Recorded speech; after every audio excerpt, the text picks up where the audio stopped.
this lesson, we're going to talk about React props, and we're not going to teach React props. I assume you already know about those props that you use in React components to transfer data from a parent component, transfer data down to a child component. So I already assume that you know about React props, which is a highly used feature among passing information between React components.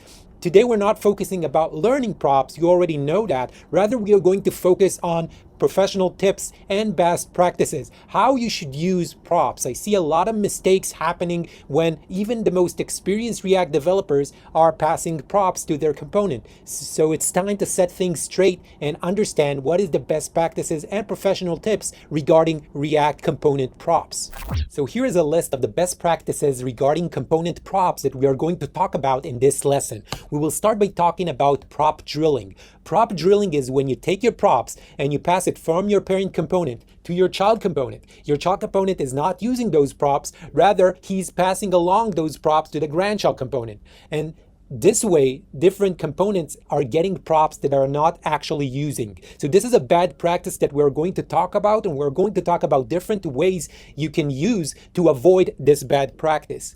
We are then going to move to our second tip about keeping conventions regarding your names and types of your props. We will see also how Material UI have similar names, similar type for their props as well. So how they are using this best practice tip as well. So you need to have some sort of convention regarding the names of the props and the types of the props. We are going to talk about keeping your API, your component props API, regarding keeping the props, specifying if your props are optional or required, and specifying if your props get a default value or not. So it's very important that if you don't require certain prop, that you make that prop optional and you keep and you attach a default value to that prop. We are then going to talk about comments. If you want your code to be reused by yourself and by other developers, one of the key features to achieve that is to document your code and keep best practices regarding those documentation.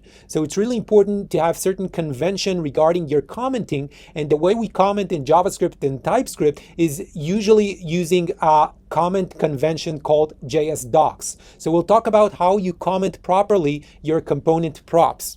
We are going to talk also about advanced TypeScript. If you're using TypeScript to write your React application, and I see it, and a lot of developers are using advanced TypeScript and advanced type, for example, using generic types and some sort of manipulation and TypeScript utilities, but they don't use those advanced types in their component props. So even in your React component props, you can pass generic type, and you can have advanced TypeScript utils to have your props well-defined using TypeScript. So we'll talk about advanced typing in TypeScript and how you can use them to have your component props well-defined. And we're going to talk about memoization. So we're going to talk about what is memoization. Should you memo your component, and should you memo the props that you're passing to your component? Should you use callback when you're passing a function? Should you use memo when you're passing something different than a function? When you should memoize your props and when shouldn't you memoize? I always see developers tend to either overuse memoization or not use it at all. So we'll talk about when you should memo your props that you're passing along. So our first tip regarding best practices when using props in your React components is to avoid props drilling. Now, prop drilling, as we mentioned, is when you take a prop from your component. In this example, the component is named parent. You take your props or some portion of your props and you pass it to a child component that your parent is placing. The child component is not really using those props, hence the bad practice. He's just taking those props and is passing them to the grandchild component. And in here, the grandchild component is taking those props and is printing them on the screen. So this is an example of prop drilling, where the child is not really using the props that is transferred from his parent and is just passing them along. But sometimes this is clear prop drilling, but sometimes those prop drilling can be elusive, and sometimes the parent component is passing a prop, a single prop, his age, and the child is taking the prop his age and is passing along to a different prop her age. So sometimes the prop names change, so it's harder to understand that it's prop drilling. Also, sometimes it's not exactly parent, child, grandchild. Sometimes the parent passing the child passed the grandchild, and so on, and it moves down under the tree, and it's sometimes not that easy to catch. So the way you should be suspicious of prop drilling is if one of your component is getting a prop and is just passing those prop along and is not really using that prop. That should be a good sign of prop drilling. And to emphasize prop drilling in our code, let's open a Create React app and demonstrate the tips that we see here in actual components and actual code. So I'll open a terminal and I'll start a new project with Create React app. npx Create React app. And I'll name my project, let's say code. I'll name my project, let's say props tutorial. And I'll use a template, -- template TypeScript. So the project will be created in TypeScript so we can demonstrate those examples in JavaScript and in TypeScript as well.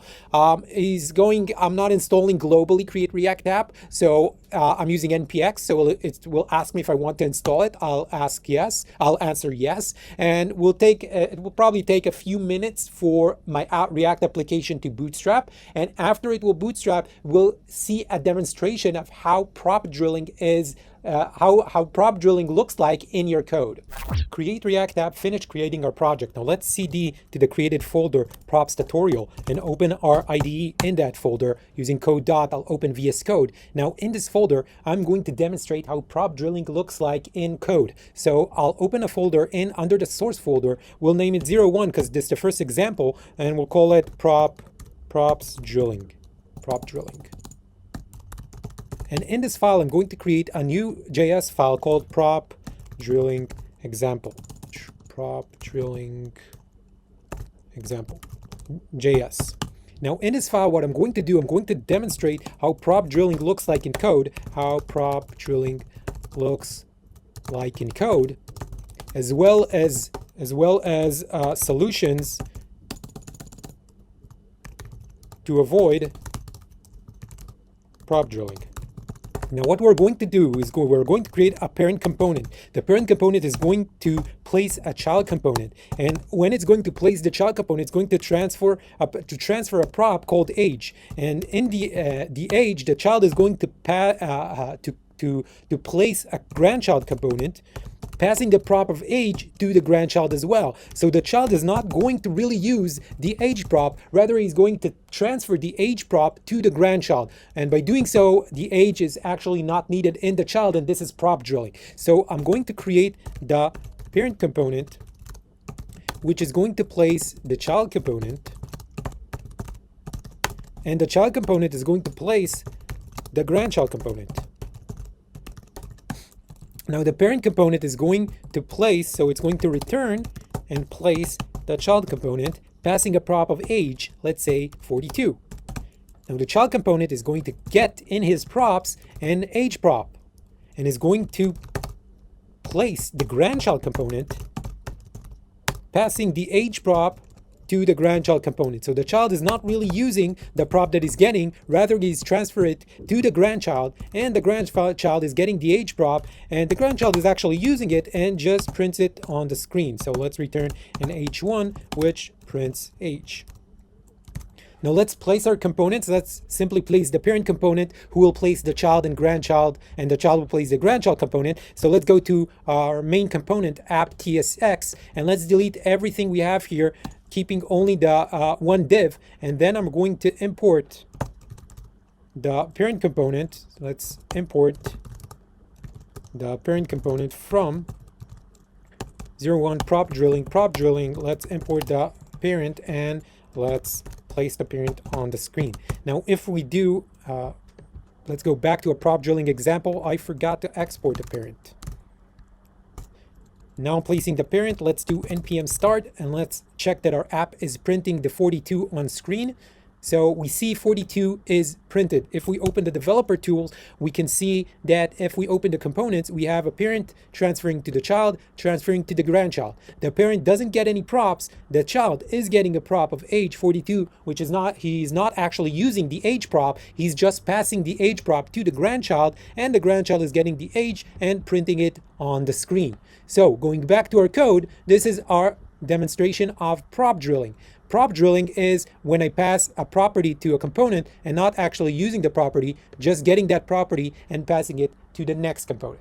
So what exactly is the problem with prop drilling and why prop drilling is a bad practice? Now, when it might look simple in the examples we are giving here, but try to imagine it at a larger scale. Try to imagine that we're passing prop drilling not only for the age props, only this time we're prop drilling like 10 props or 100 props. Now the child component, when you imagine at a larger scale, suddenly the problems starting to get clearer. So imagine that the child component is getting 100 props that is not really using, he's just passing those props along. Now those 100 props, maybe 20 of them goes to the grandchild, and maybe another 30 getting to another component, and another 50 is getting to another component. So prop drilling can, at larger scale, it really can get out of hand, and it means that your child component is getting 100 props that he's not really using. So suddenly the child component has a really unclear component API. So when you look at that component, or when other developers look at that component, it's really hard to understand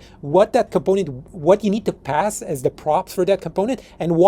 So this means that your developers will have hard time to reuse your component, and you also will have hard time to reuse that component. It means that you will have harder time to test your component, because now you have to worry about in the test to place the child component along with with mocking of 100 different props that component you need to pass to that component, which that component really doesn't actually need. So it makes harder to test, and also you have performance issue. Now, every time that you want to something is changing the props, instead of only the grandchild rendering, now the parent is rendering and the child and the grandchild, and it might be not needed. Maybe only the grandchild need to be rendered at the time. So in general, if you think about 100 props passing to the child component, which is not really using, then the problem really starts to look like bad coding.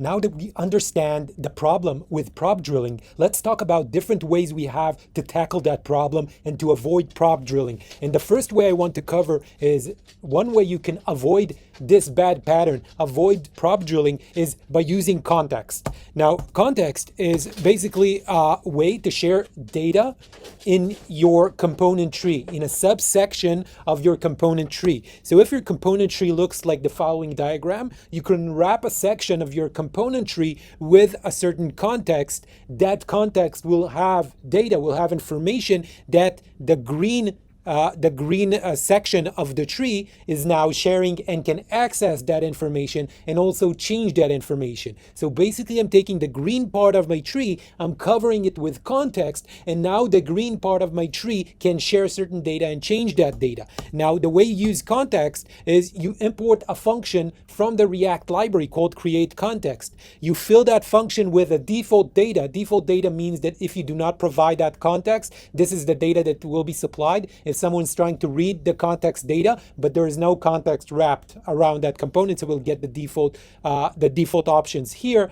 It's pretty good for, usually it's good for testing, for example. But so this is the default data that you enter for the create context. You take the data here. We're placing our context contains data of name and age. I place a default value in case you don't have it wrapped.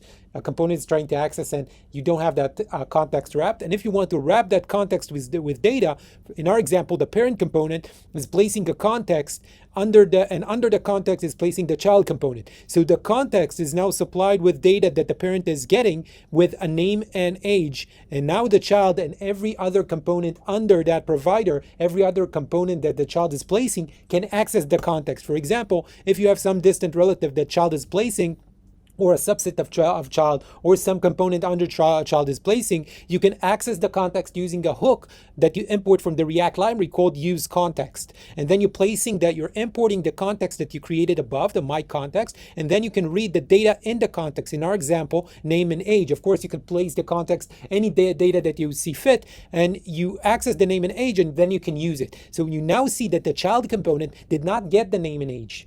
So it did not get the props that they did not use. You simply place the props in the parent, and you can access them from some component without the need to pass props to components that are not using those props. So what we'll do now is we'll try to use context to solve our prop drilling problem.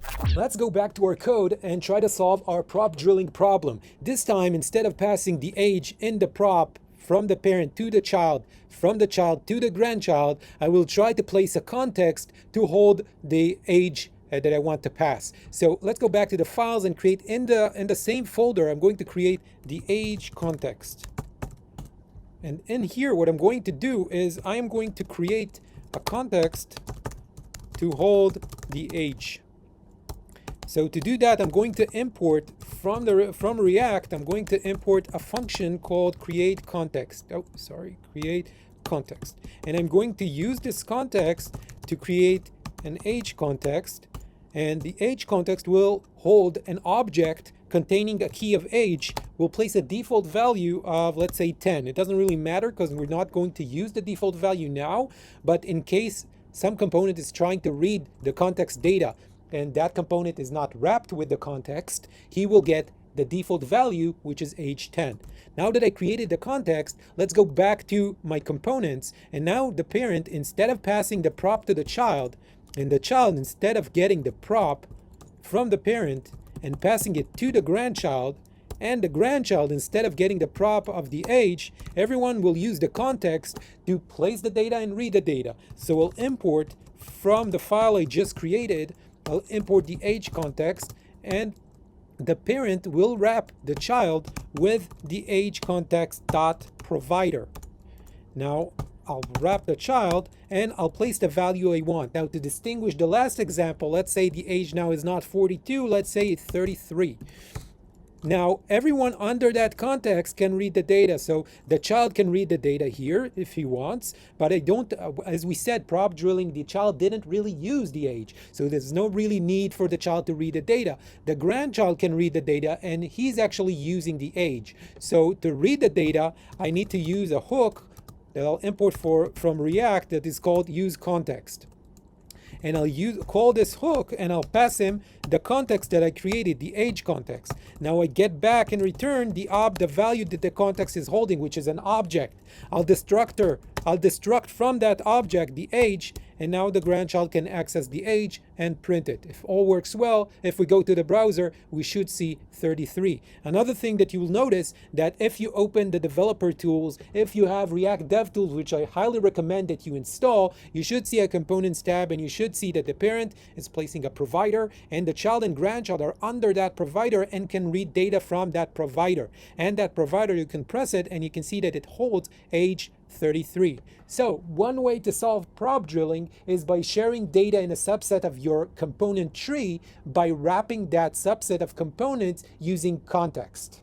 Another solution you can use to avoid prop drilling is by using a state management library. And there are many state management libraries like redux, mobex, etc. and you can use them to avoid prop drilling. Now a state management library will help you place your application data and organize that application data and share that data between your component. So you can store your application data. A lot of those state management library, for example, Redux and Redux DevTools, will give you debugging information and show you that data as well as how you got to this data. For example, Redux DevTools will give you a time travel to show you the steps that happened to give you that data that you have now. So you also have debugging tools and you can access the data. You can ask your component to read something from that data, from that store, and you can also manipulate that data in a safe way as well as in a performance way. So it's better than context in a way that if you modify the data in your state management library, not all your components will re-render. Only the top component that actually reads that data will render and render their children as well. So it's a bit more performant than using context. Now, the popular state management library, probably the most popular one, is Redux, and you have Redux, Mobex, Recall, Zustand. You have many state management library. The thing is about state management library, and I'll post a link to another video that I'm doing that explains what you need to store in your state management library. It's very important to understand what you need to store. I often see people using, for example, Redux and storing, for example, server data. They're querying the server, and instead of using React Query and React Query Cache, they're storing it in the Redux, which will be really easier to use React Query or some kind of query library and their caching solution.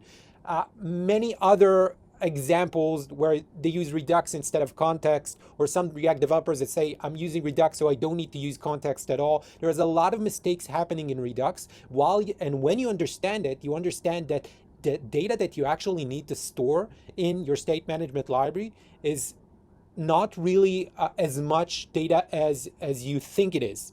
And this personally, this caused me to abandon Redux and use much easier and simpler solution among the team and project that I manage, because once you understand what you need to store in your state management library, it's not that big of data, it's not that large amount of data that convinced me to have that to pay for that learning curve of using Redux. So it's also a consideration. Sometimes you don't need to store that much data in your state management library, and I'll post a link to a video where I will tell my opinion about what you need to store in your state management library. It's much more important to understand what to store in your state management library than what library you're using, whether it's Redux or Mobex. They are all great solutions. So that's much more important, and I'll post a link to another video, what to store in your Redux in your state management library. So let's try and use, in this lesson, I'll use Redux because it's the most popular state management library. Although I personally usually do not use Redux. As I said, it's like killing a mosquito with a cannon at most of the times, because once you understand what to store, you really don't need that complex of a solution like Redux. But since it's the most popular state management library, let's use Redux to solve our prop drilling problem. Let's go back to our IDE and solve our prop drilling problem using state management library. And we will use Redux state management library to solve our prop drilling problem. So in our code, I'm going to go to the File Explorer, and let's create the Redux store in a separate file. So in the same folder where I'm demonstrating the prop drilling, I'm going to create a new file. I'm going to name this file Redux example.js. And in here, I am going to create the Redux store. Create the Redux store. Now, the new way to create Redux store, actually, when you're using Redux, it's best to use also Redux toolkit. So I recommend, if you're using Redux, don't even install Redux, just install Redux toolkit, which installs also Redux. I also recommend that you have, if you have a few effects from your components and you want to decouple those effects from the server, also you recommend using Redux Saga if you have effects from your components. So I'm going to the browser and I'm going to type Redux. And when I type Redux, I hit the Get Started, and in the Get Started, you'll see their installation instructions, and they will tell you, hey, you can install Redux Toolkit. You don't have to install Redux. Redux Toolkit includes Redux plus another best practices and recipes for working with Redux. So let's install the Redux Toolkit. I'll go back to my code, open the terminal, and I'll exit the server that we opened, and I'll paste an npm install redux.js toolkit. Wait a few seconds to install. Okay, it installed Redux Toolkit. Now to create the store, I'm going to import from Redux Toolkit. I'm going to import a function, configure store. Now configure store is a bit better than the Redux create store. It also attaches you to the Redux dev tools without you needing to place any more code. So it's best to use the configure store. So I'll export my store by calling the configure store, And the configure store, I don't remember what the configure store requires. It requires a reducer, as I recall. I think that's the only thing that you have to include. So for now, I'll include a simple reducer which gets a state and returns a state. That is the first thing we need from Redux to create the store. Another library we're going to need is we're going to need to install React Redux, which contains the context we need and hooks we need to connect Redux to our React application. And now that React Redux is installed, we have a provider that React Redux that we need to wrap our application with the Redux provider. So let's go back to our code. Let's go back to the main file. Usually you will wrap your entire React componentry with that provider. Of course, if you want to use Redux in a more minimal subset of your componentry, you can wrap a more minimal subset of your componentry. So in my app TSX, I'm going to import from React Redux the provider component, and I'm going to wrap my entire application with the provider component. Now, the provider component requires you to pass the store that you created. So in here, you need to pass the store props. So let's import our store from the file we just created. And I'll place the store in the provider props. So that's pretty much it. Our Redux is installed. We want to take the Redux and we want to pass the age. And we want to place the age prop that we have in our prop drilling example. We have a parent transferring the age. So now we are not going to use a context to pass that information. So let's delete this. Now we're going to use Redux to pass that information. So what we need is, let's go back to our Redux example. What we need is to create a proper reducer for the age, but a better way is to use the Redux toolkit, and a better way will be to use the create slice function. Basically, the slice is like a reducer and actions combined together, using also a tool to solve our immutable problem. Redux state needs to be immutable, so you keep placing those 3 dots. In here, you don't have to do that. So in here, we're going to create an age slice using the create slice function. Now, the create slice function, I don't really remember what it's getting. I think name is getting name age. It's getting the initial state, which would be age 10 in our example.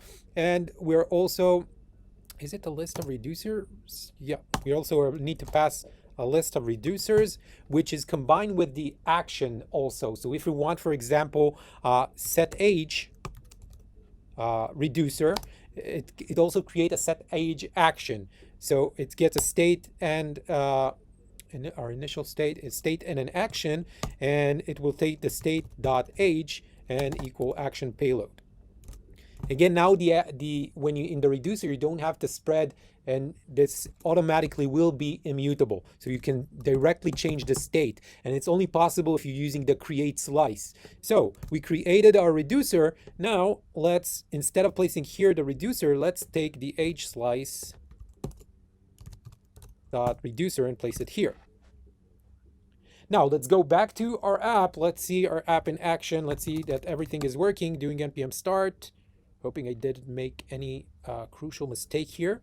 If everything is working, we should see Redux DevTools if you have the Redux DevTools installed. So let's type Redux DevTools. I don't think I have this extension here. So let's install this Redux DevTool extension. I do have Redux DevTools extension. So why don't I see Redux DevTools? Oh, I do see Redux DevTools. So if you open your developer tools, type here in the Redux, you should see that your Redux containing an age. Great. So far, so good. So it's only containing an age. Usually, you won't split your state like this. Usually, you'll do something in the line of, I have a store. I'll place here an object with an age. That's the age reducer, age slice reducer, the reducer is in charge of. So usually, your state will look something in this line. You have an age and an age 10. But since it will be, we need to access age. It's not, let's say our user, instead of age, let's say our user. Now we have our user and information about the user, age 10. Great, so Redux is installed. And now if you see your components tree, you should see the React Redux provider that has the store in it, and all the components under the React Redux provider can access the store and access the data on that store. So let's go back to our code. If I want my, let's go to the prop drilling example. If I want my parent to set an age, so I can do something like this. I can import from React Redux, I can import the use dispatch. The use dispatch will give me a dispatch function, and I can use the dispatch function to ignite change in my Redux store. So let's say the parent has a use effect that starts once after the component is mounted and is calling dispatch. We are calling dispatch with, I need to have an action in my dispatch. So to have an action, I'm going to import, let's go to the Redux example and export the H slice. Also, we can export the H slice dot actions. Export, let's say, const age actions equals, let's export only the actions. So now I have the age actions. I can go back to my file. I can import from my file, from the Redux example, I can import the age actions, and now I can dispatch a change using the age actions dot set age. So let's set the age to 53. Now let's go back to our code. If I reload my app, I should see that the React Redux, let's go to the Redux DevTools, I should see that the set age was called, and now the Redux contains a user with age 53. So I use the parent to change the Redux state. Great, now I can read that data in the grant shell. Notice that I do not have to pass the age to the child. This is what we try to avoid, right? Prop drilling, passing to the child the props that he's not using. So now I can use, from React Redux, I can use the use selector. The use selector from React Redux allows me to read data from the React Redux. And I get here a function with the state, and I can return the state.user.age. And I'll get back the age. Now I can print the age here. And if all works well, I should see that the age is printed 53. Okay, so I'm not going to cover a lot of things about Redux. We just did a quick installing Redux DevTools, configuring a store, creating a slice, creating some change in Redux, installing Redux, reading and changing data from Redux. The important thing is not the code, rather that this is another way of you to avoid prop drilling. And remember, the most important thing when using a state management is to actually know what your state management, what data does your state management needs to contain? What do you need to save in the state management? Or what do you save in React query cache? What do you save in the URL? There's a lot of things, a lot of different methods and right ways to save data. Not necessarily all the data needs to sit in Redux. And Redux is also not the only solution. It's not an easy learning curve, as you saw here. There's a lot of moving parts in Redux. If you're using Redux, if you do choose to use Redux, make sure to use Redux with Redux DevTools. And I also recommend Redux Saga as well. But again, first of all, what do I need to store in my state management library is the first question that you need to answer. Which solution do I choose? Do I avoid prop drilling using Redux or some other state management library, or do I go with context? And I see a lot of confusion there. Some React developers say, I don't use context at all. I use only my state management library. And some say, okay, I use my context for my state management and for everything, and I don't use Redux or any other state management library. And probably the truth is something in the middle. There are times when it's best to use context, and there are times that it's best to use a state management library, depending on the data that you want to store. So in order to know which one to choose, I would suggest asking yourself a few questions. So first of all, is my the data, the props that I want to share between my components, is it some sort of logical UI group? I'll give an example. For example, let's say you are developing a select a complex select component. The select component is when clicked has a menu opened and a menu item, and different components are constructing that select component and a search, and those components, they need to share data. So that select, it's best that that select will place a context to share that data. So if you have a logical UI group and you might place that select multiple times in your screen, it's best to use context for this use. Always ask yourself, for example, imagine material UI. Imagine material UI select. Material UI has a select component, and imagine material UI is forcing you to use redux. It will never happen. And so it's best if you have a logical group of UI components that have a common goal to create that select. If you need to communicate between them, context is better than redux. Okay, is it part of a library? So are you creating a library now that you want to reuse, a library package that you want to reuse in multiple React application that you build? For example, you want to construct a library of your own material UI. You want to take the material UI library and you want to style them, add props, add behavior to match components that you will use to construct your application, which is something we usually do in large-scale application, right? We're creating a style guide and a material UI, or we might use other library, can do Bootstrap or whatever library you feel comfortable with. But we're taking those components from that UI library, like material UI, and then we're redesigning it to fit our style guide. So you might want to construct it in a library, right? Because those components are shared between all your React application. So in that case, that library that you create, you don't want to constrain it to a state management library. So you don't want to create your components and force all your application to use Redux. So you might use context to share that data and still remain open in a sense that you can let developers choose their state management in different React apps. So if you're constructing a library, probably it's best to go with context rather than state management library. If you're placing it, that data that you're sharing, it represents a group of components and you need to replace those, like for example, the select, you might have multiple selects in the screen. You won't have Redux remember a state of array. It will be much cleaner for each group of component to place a context instead of starting to place in your state management an array of data representing each component and then trying to figure out which component belongs to which array. And it's much more clumsy than each group of components is in charge of their data by placing context. So if you're placing that component multiple times, and it needs to share data with its subtree, it's probably best to use context in this example as well.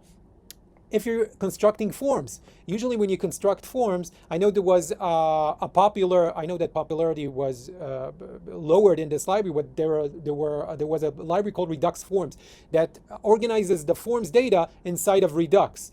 And then also Dan Abramov and also the founder of Formic also said in one of their lectures that forms data is something that relates to a component state. So it's best to use either state or context or something of that sort. So don't store form data in the global app store, in the global state management, if it's something to relate to that form data and the components under that form data. So form data is usually context is best, or state if you can use it without prop drilling.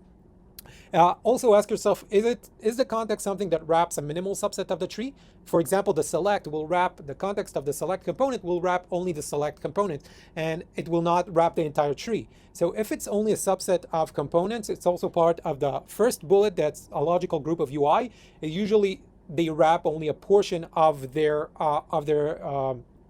component. A good example is Formic. Formic is also using context in the form. So it's a good example for the last bullet as well. So Formic is using context to transfer information as well, and it can wrap only the form data. It doesn't have to wrap the entire app. You don't have a Formic provider wrapping your entire app. So place the context under a minimum. If it's data wrapping only a subset of your tree, probably it's best to use context for that case. Also, performance insight and debugging insights. If it's something that is changing a lot and it affects performance and a lot of components render and it's affecting performance with a state management library is better. State management library does not render all the components when the state change. It renders the top of the tree that is relevant to the part of the state that is changed. So also, if you have a data that is changing a lot and it's prone to errors, you might want to use a good debugging tools like Redux DevTools, for example. So in that case, maybe storing in the state management is better than context. Overall, ask yourself those questions. The first questions are, if your answer is yes for those questions, then you should use context. The last two, if you have performance issue, if you need debugging tools, you probably need state management library. And in general, if it's application data, if in general you want to store, for example, a user, because all your components need to access that user, although usually user I will put in React Query cache.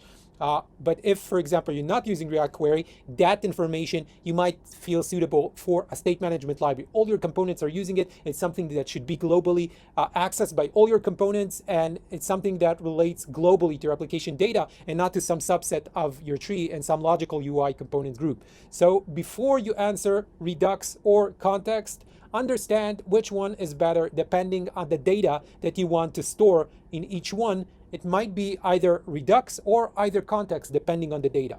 So the next best practice approach for handling component props is to keep conventions regarding prop names and prop types. And when I'm talking about convention, yes, the names should repeat the name of the prop. If the behavior of the prop is similar in different components, the name of the prop should be the same. So if you have a prop describing an age and it's a similar idea as another prop that you pass in age, the prop name should be age and not, in this example, age and in another component, user age. So you should keep a conventions regarding the name of the props. So instead of age and user age, you should set, for example, age and age, which makes more sense. It kind of looks almost simple and obvious in this example, but it happens in when you're developing software. This recommendation is not only to component props. For example, your database tables. If you have certain columns with certain behaviors that repeat, you should name those columns the same. And when you do that, suddenly you see a lot of common things between different objects. And then you start thinking about, maybe I should use some sort of software pattern, some sort of design pattern to encapsulate those repeating things. So for example, if you have certain props that has the same names, and then you see those same props reappearing in different components, you might think, okay, so I might just use a custom hook here for repeating things between those components. I might just use the render props pattern. And suddenly I might just, if you're using database tables with same names, so you might do a certain inheritance. So it suddenly you see similarity between components in a much more clear way. So it's not just semantics and code is more beautiful. It actually has relevance to also design patterns that you later observe that you need to use. So keep the prop naming convention, and also the types. If user age is a positive number, then the type in another place should be also a positive number. If you have a prop named variant, like in Material UI, then there is certain string types that you can pass, and it's not just string. So keep also the convention regarding the types. And the best example we can see is in Material UI. For example, if I go to the Material UI to the documentation regarding button, I see a lot of props that are appearing in other components of MUI as well. For example, variant in Material UI is a prop name that almost a lot of components in MUI have this prop name. And a lot of the time, it's not a string, it's a list of strings you can pass regarding the variant of the component regarding the variant of the button that you want to place. So variant is something that is repeating. Let's go disabled is something that is repeating in many components. href is something that is repeating in some components. For example, let's see if I have any more examples here. On click, obviously. On click, it's not just taking the event name from, they didn't just think that the on click is a sophisticated name for a button. They actually took it from the HTML button element. So the HTML button element has certain event names, and usually you should keep keep in sync with those naming convention. So it's not just naming convention that you choose, you also get inspiration, for example, from the HTML elements. So in here, the onClick is an inspiration from the button HTML element. And think about this, when you're creating a software, you need to create some sort of language for that software. You're creating packages that you're going to reuse those packages. You're creating classes that you're going to reuse those classes. You basically are building language and infrastructure and certain similarities that you can later use when you're developing your app to speed up your app development. So the language, when you're creating software, is important, and the language has to be consistent. Same like the language, we're talking English, we have certain words that we're constructing from sentences. You cannot, when you speak English, suddenly say a word in Hebrew. So it's important to be consistent with the names and the types. So looking at MUI, we can notice a lot of props in their naming convention that are repeating, for example, variant, size, color, etc. They inherit, since those props are repeating, as I said, when you have the same names and you see those same names repeating in different components, suddenly you see the inheritance, you see the design patterns that you need to use. And a lot of their props are inheriting from other props and are shared. And a lot of those inheritance is from also the HTML button element in the button example. So it's also from the HTML element. So they're taking the onClick, they're not specifying onClick, rather they're inheriting the onClick from the HTML button element in our example of the button. And many of the, as we just said, many of the prop names that you should use are actually given to you already. So some of the language, you are not starting your language from zero. You're actually getting some portion of the language from JavaScript objects, from JavaScript HTML elements that you use. So React has a type. If you're using TypeScript, you can import from React a type called DOM attributes to get the name of some DOM attributes that you need to use, for example, the onClick. So if you're using a component and that component has an onClick event, there is a good chance that it's better to set the type of the onClick as one of the DOM attributes onClick, depending on what kind of component you're creating. And also they keep the consistent types of the props in many cases are the same. For example, color often get a primary color, secondary color, certain text strings, and they keep it the same type from different components. So the language is not also the name, it's also the type in many cases. Our next tip regarding best practices while dealing with React component props is specify in each prop if that prop is optional or required. If the prop is optional and it has a default value, specify that default value. So always think, does my component, if my component is optional, does this component, should this prop have a default value? And specify each prop, if it's optional or required, specify a default value, and also specify a type for each prop that you need to pass. So prop types, optional, default value. So for each prop your component is getting, you should specify the type of that prop that your component is getting. Specify if the prop is required or optional. And if the prop is optional, you can think if your prop has a default value. And if your prop has a default value, it's recommended that you specify that default value. Now, if you're using JavaScript, you have a library called prop types that you can use to specify if a prop is optional, required, and you can also use destructuring to set the default value of a prop. So destructor the props, if you want to set a default value, destructor the props object, we'll see it, an example soon. Destructure the props object and then set a default value. So let's show these concepts in JavaScript and in TypeScript as well. How we specify the props, the type of the props, if they're required or optional, and their default value. Going back to our IDE, let's examine how we specify the types and default value of the props you are passing. So we're going to the File Explorer, and we're going to do this in a separate directory. So we're going to create a new directory. Let's call it tip number 303, and we'll call it default types. And we're going to demonstrate this concept. You can specify the types of your props even if you're using JavaScript. So we're going to see how we can achieve specifying the types of the component props using JavaScript as well as using TypeScript. So let's start with JavaScript. I'm going to create a new file. I'm going to name this file prop types example. And in here, I am going to create a component. And this component will get props.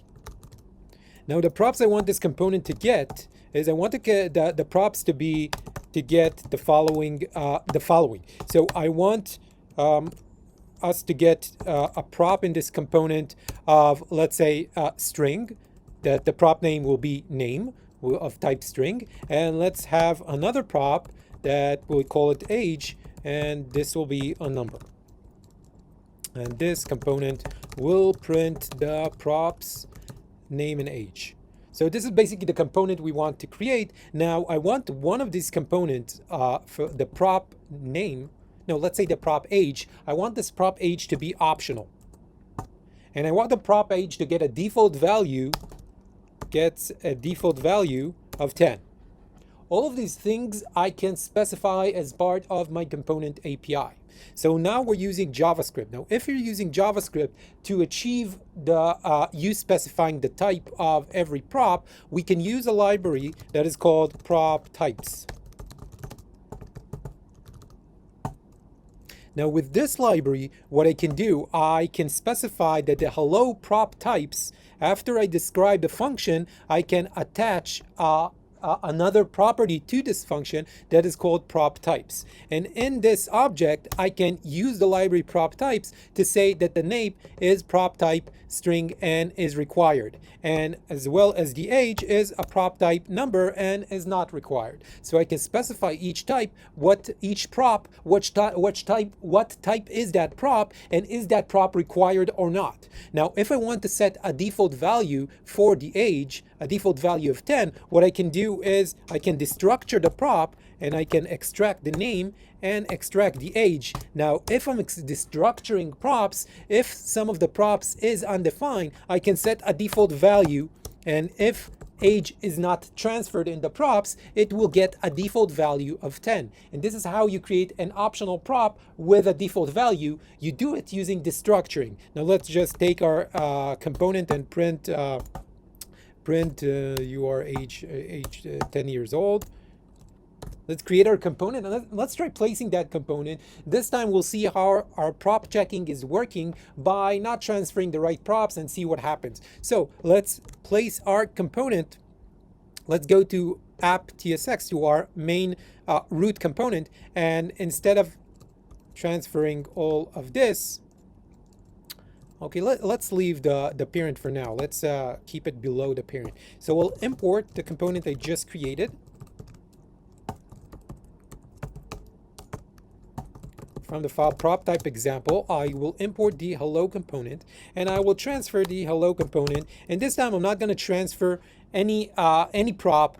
Since it's a TypeScript file, I see TypeScript is complaining. Property name is missing. But let's try to run our app. No, it's not even TypeScript compiling. The reason it's not compiling is because we're using a TypeScript project. If you have a JavaScript project, this would compile. And what you would see is you would see an error in your console that you have a failed prop type. So this is the case of JavaScript. Let's specify now a name. And let's see if it's taking the default age. You see that it's taking 10 years old, the default age. Now let's try to do this. Let's try to transfer an age. And let's say age 38. And this time it's changed to 38. So this is how you specify the prop types using JavaScript. Now using TypeScript is, I find it even easier. So let's do the same using TypeScript. I'll copy paste this file and I'll change the extension to, instead of JS, to TSX. And now let's create our hello2 component.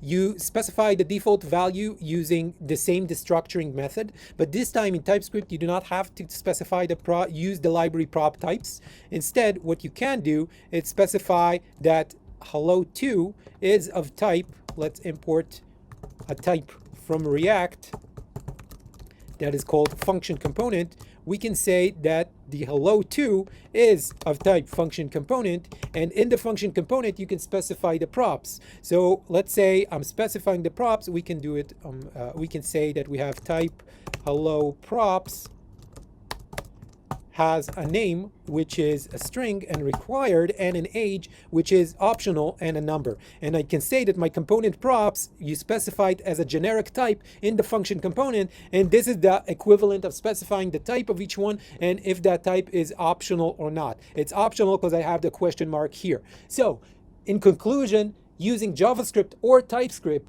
you can specify the types of your props, as well as are my props optional or required, and you can also give your props a default value.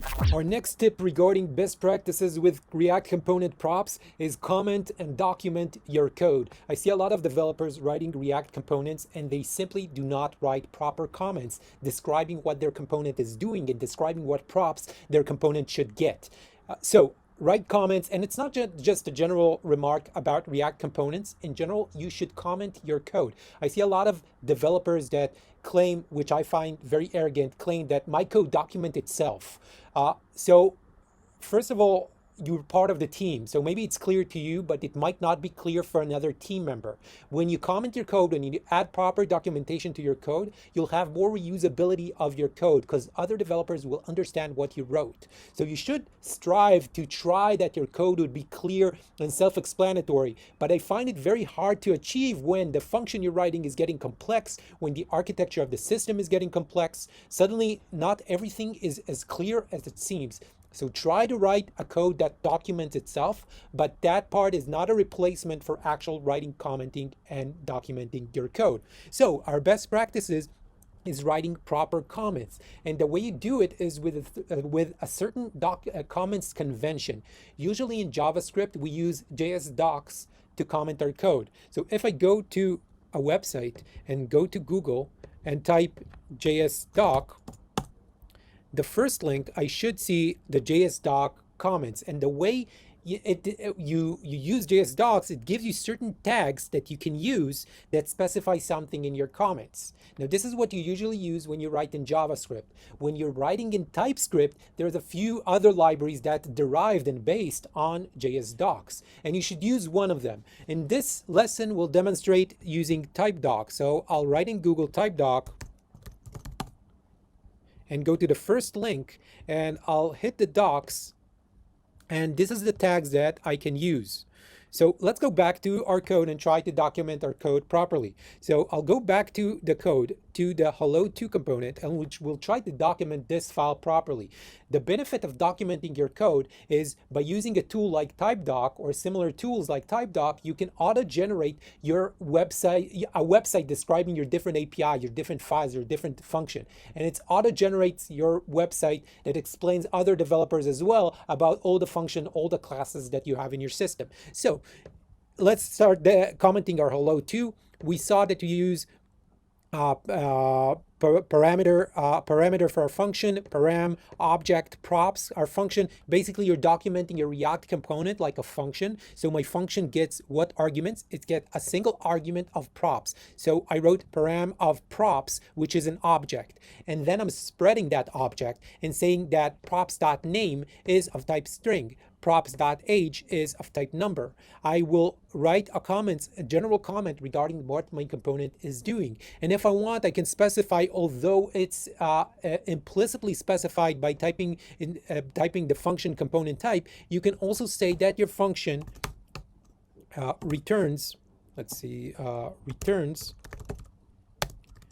type of import from React, import React element type. So you can also specify what your function returns. Let's say a component that displays my name and age. Great. So we properly documented our code. We better also document the hello props here, because this is what will be specified here as the props, as the type of the props as well. So I'll document here that the hello props is the props that the hello2 component is getting. And I can specify each name. Notice that when I start and type the start of a comment and then two asterisks, and it's autocomplete me if I want to write a JS doc comment. And then this marks the JS docs comments, and now I can write the name of the person. Same with the age of the person. Now, since there is a question mark, the type doc will automatically know that this parameter is optional. And now let's try to generate the documentation of this file. I'll change the name of this file since it's the same name with the JavaScript file, and I don't want it to be the same name, so I'll change the name to number 2. And a good way, as we saw, if your code is properly documented, then if you import, let's go to app tsx and import from prop type example number 2, we'll import the hello2.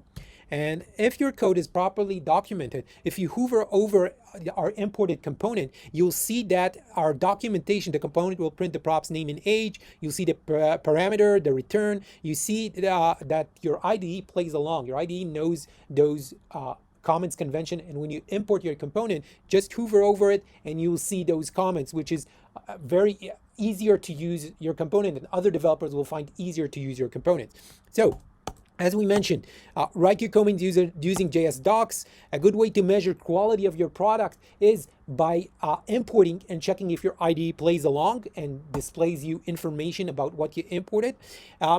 Good convention regarding commenting will make other developer understand your code and reuse your code. You want your code to be reusable as possible, and the only way to achieve it is by properly explaining other developers what your code is all about, and this you're doing with comments. So we demonstrated how to document your code. Now let's generate from the code we documented. We can open the terminal and we can use npx type doc and document our source 03 default types, prop types example tsx, and try to document our code. Okay, see here a warning that it did not document hello props. So let's go back to our code. It did not document hello props since it's not exported. Now there's a plugin for TypeDoc that's not only exported types will be documented, but also use types like here that we're using that are used by export will be documented as well. I'm not going to show how to install that plugin, but there is a plugin too that if you installed that, it would document also the hello props without the need of exporting every type you want to document. So let's try to generate our code again. Now the warning is done. We see an info documentation generated at the folder docs. Now we see that the docs folder is generated for us. We can see the index. We can open that index with a browser. Right click, open in browser, and we have here our documentation regarding hello2, our hello2 component. The props, getting hello props, and we can click the props and see that the age, what the age and what's the name, and we see explanation about every comment that we wrote. So comment your code, you'll have a good IDE support, other developers will understand the code that you wrote, you have auto-generate documentation of all the code you wrote, and this is another best practices that you should keep in your React components as well as other function classes that you write. Always comment and document your code properly. The next best practice regarding component props is use TypeScript generic types. And this is a tip if you're developing your React component using TypeScript. This is a tip for you, because I usually see developers use generic types in their function and classes, and for some reason they either don't know or they forget, and they simply not use generic types in their React components. So I want to emphasize this because a lot of the times the component props are not as simple as a string or a number. Sometimes they depend on an actual certain types that is passed. For example, if I pass a certain types to the props, then some other props might depend on that prop. This is a perfect use for generic types, and I don't see enough usage of it in React components. So if you're using TypeScript, generic types are a really powerful feature of TypeScript. it's possible to combine those generic types in your React component. So when you are placing your component and someone is specifying that props, most of the times he doesn't even have to specify that generic type. For example, did you know that Material UI, most of their components require generic type? Yet, if you are placing Material UI components, you do not have to specify any generic type. This is because TypeScript has a strong implied generic type mechanism. It can know from the other props what is your generic type without you need to specify that type. So in most of the cases, when you specify a generic type in your components, most of the cases you won't even have to specify when you use that component, you won't even have to specify that generic type. And let's demonstrate as a usage of what I said.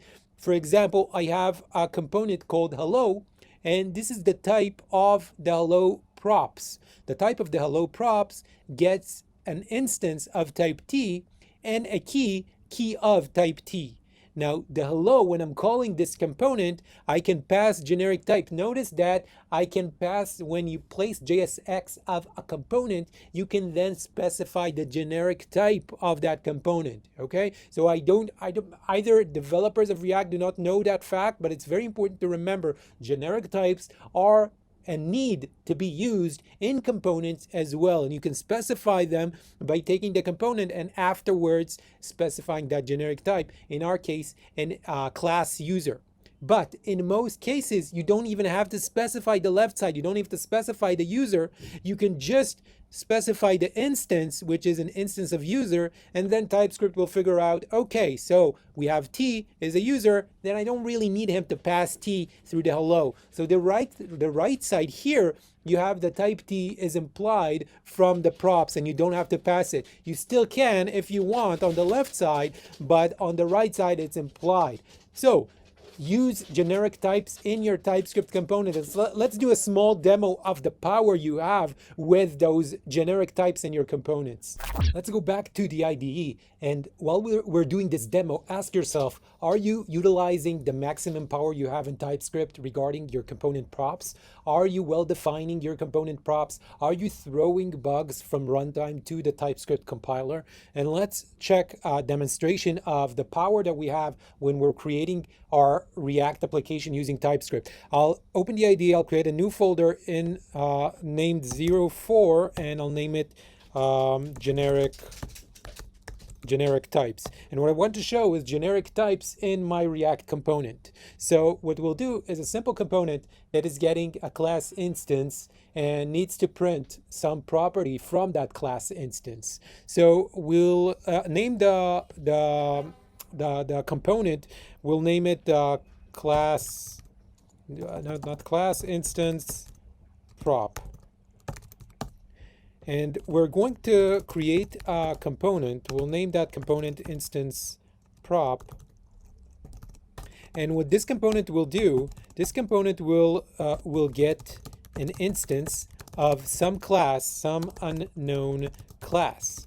And what it will do, it will also get a property key of that class.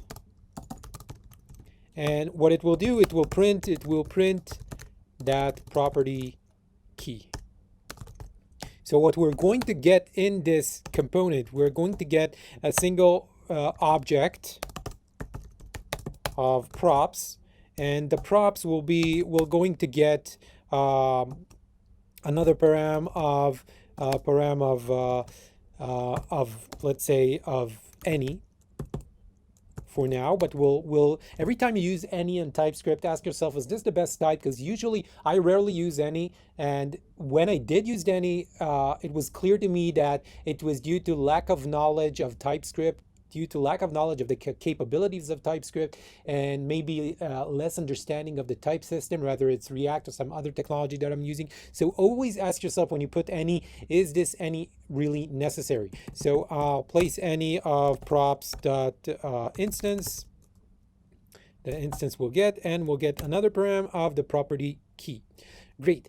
Now, so this means that what we're getting in the props is we're getting an object with an instance. For now, we'll set it as any, and we're getting a property key. Let's say prop key, which is of type string. And what our function is doing, it's simply returning an h1, well, printing in that h1 the from the instance the prop key. Now everything seems fine. Our component TypeScript is compiling our code, and if we use our component, let's say we have a class of user, and the user has a name, and we'll create an instance of this user. Now let's try to use our component. So if I want to use my component, I'll need to pass in the instance prop. I'll need to pass the instance of user as well as a prop key of name. Now I have a few problems with how we manage the types of our component. So one of the problems that I have is the lack of checking on the prop key. So if I place prop key name, which is fine, it's gonna print the user name, which is Academy's. Everything works fine. But if I'll place prop name 2, suddenly this is not the behavior that I'm expecting to get. And I don't see TypeScript complaining about it. So you can place property name 2, which is not a part of user, and that's fine. Another problem I have with my component is the fact that, let's say I have a property in my class, which is you cannot place it inside JSX. You remember JSX has limited types that you can place here. Basically, the element the types that you can pass here are React node.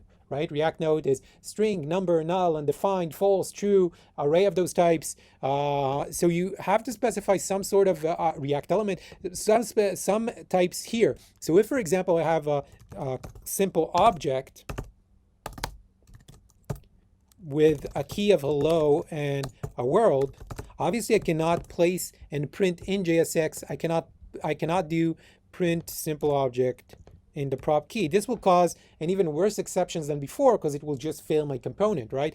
The previous, if I place name 2, it will simply not print anything, but this will actually make React component crash because React wouldn't know how to handle that object printed inside JSX. So I want this to be complained also. I want TypeScript to only allow me to place in the prop keys, only allow me keys of users, as well as only keys that map to React node.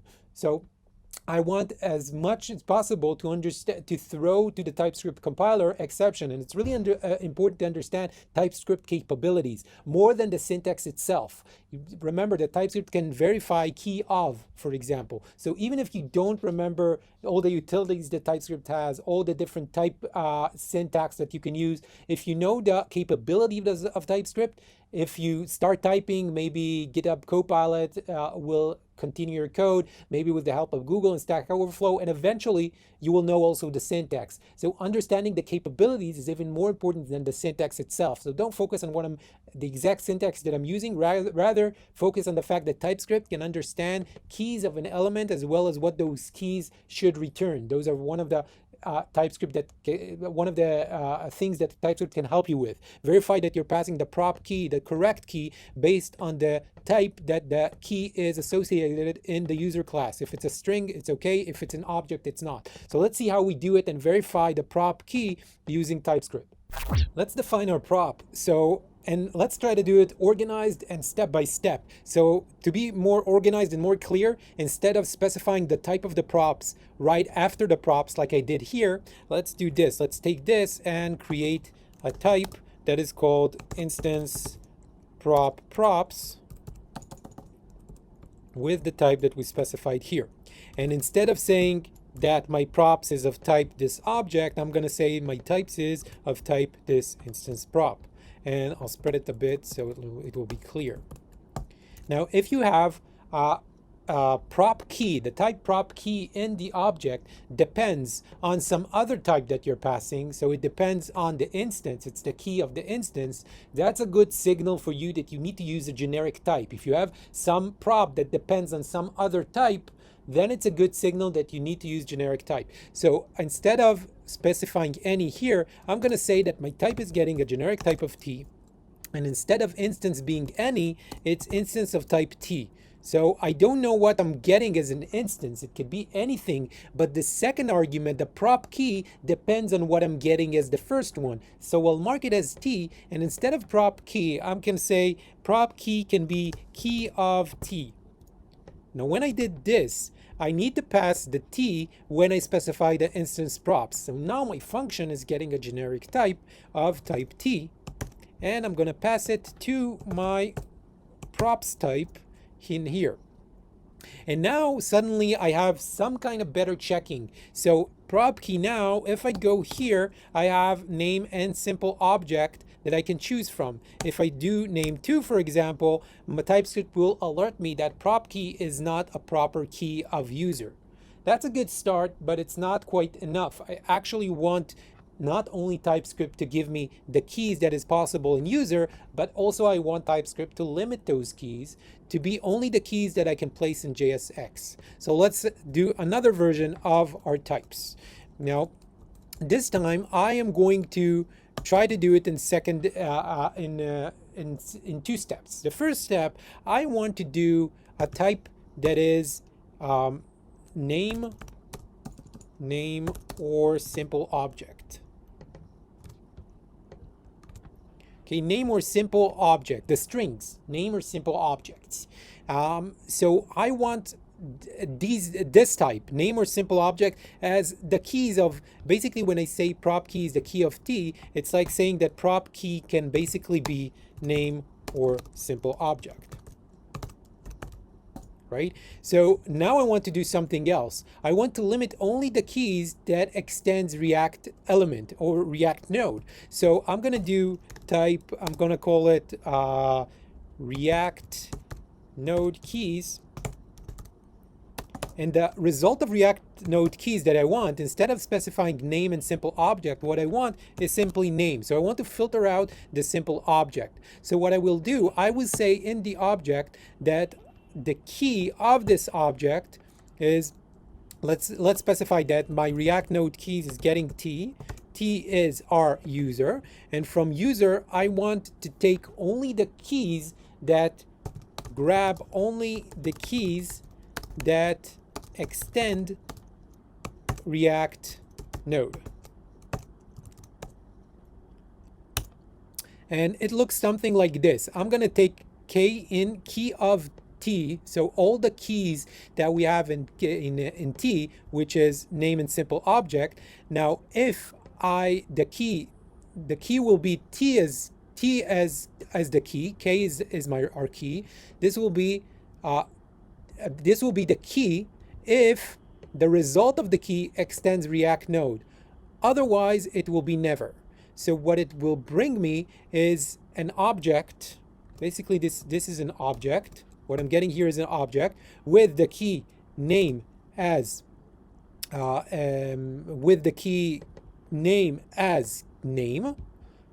as the string name, and the key simple object as the value never. And from here I want to grab only the keys, so I'll grab the key of t, and now I'm grabbing name and never. Okay, so this is my this is the result after this. It's name or never. So this I turned to name or never. So this means that now in my prop key, React node keys, I have my type instance prop. Let's restore this, and instead of being a prop key, I'll specify that the prop key here is of type React node keys with t. And now suddenly I have, okay, prop key does not recognize name. If I go to the autocomplete, it only gives me name. So now I actually have a limit for the prop key of only the keys that extends React node. Now I can put as React node here. Oh, as React node. Let's import React node. Import type from React of React node. I'll cast this as React node. I don't need React dot React node, just React node here. And this is the result. Let me recap what we just did. We said, okay, I get in the props of the component, I'm getting an instance of t. By the way, you can call the component now and you can pass the generic type of a user. Right? When you write a component, you can pass the generic type, but you don't have to because it's implicitly understood from you passing the instance prop. So what we did here is we defined the props of our component. One key is instance, the instance we're passing, in our case it's user, and the prop key that we want to pass along. Now the prop key is of this type. It's only the keys that extends React node. It's only the keys that extend React node, or never. So I get an object with name, simple object, and never here and name here, and from that I extract the name and the never. So I extracted name and never, and now I have prop key limited to only the keys that returns React node. Our next tip regarding component props is to understand memo. When should you memo your component? When should you use useMemo? When should you use callback? And how those hooks and the memo function affect your props that you're sending. So first of all, to understand when to memo, you have to understand what is memoization. Memoization is the process of saving execution time by using the memory. So for example, if I want to memo a function, if I'm running a function and that function might have a long calculation and I get the result, I might store the result in memory, and the next time I'm running this function, instead of running that function again, I get the result from the memory and save execution time.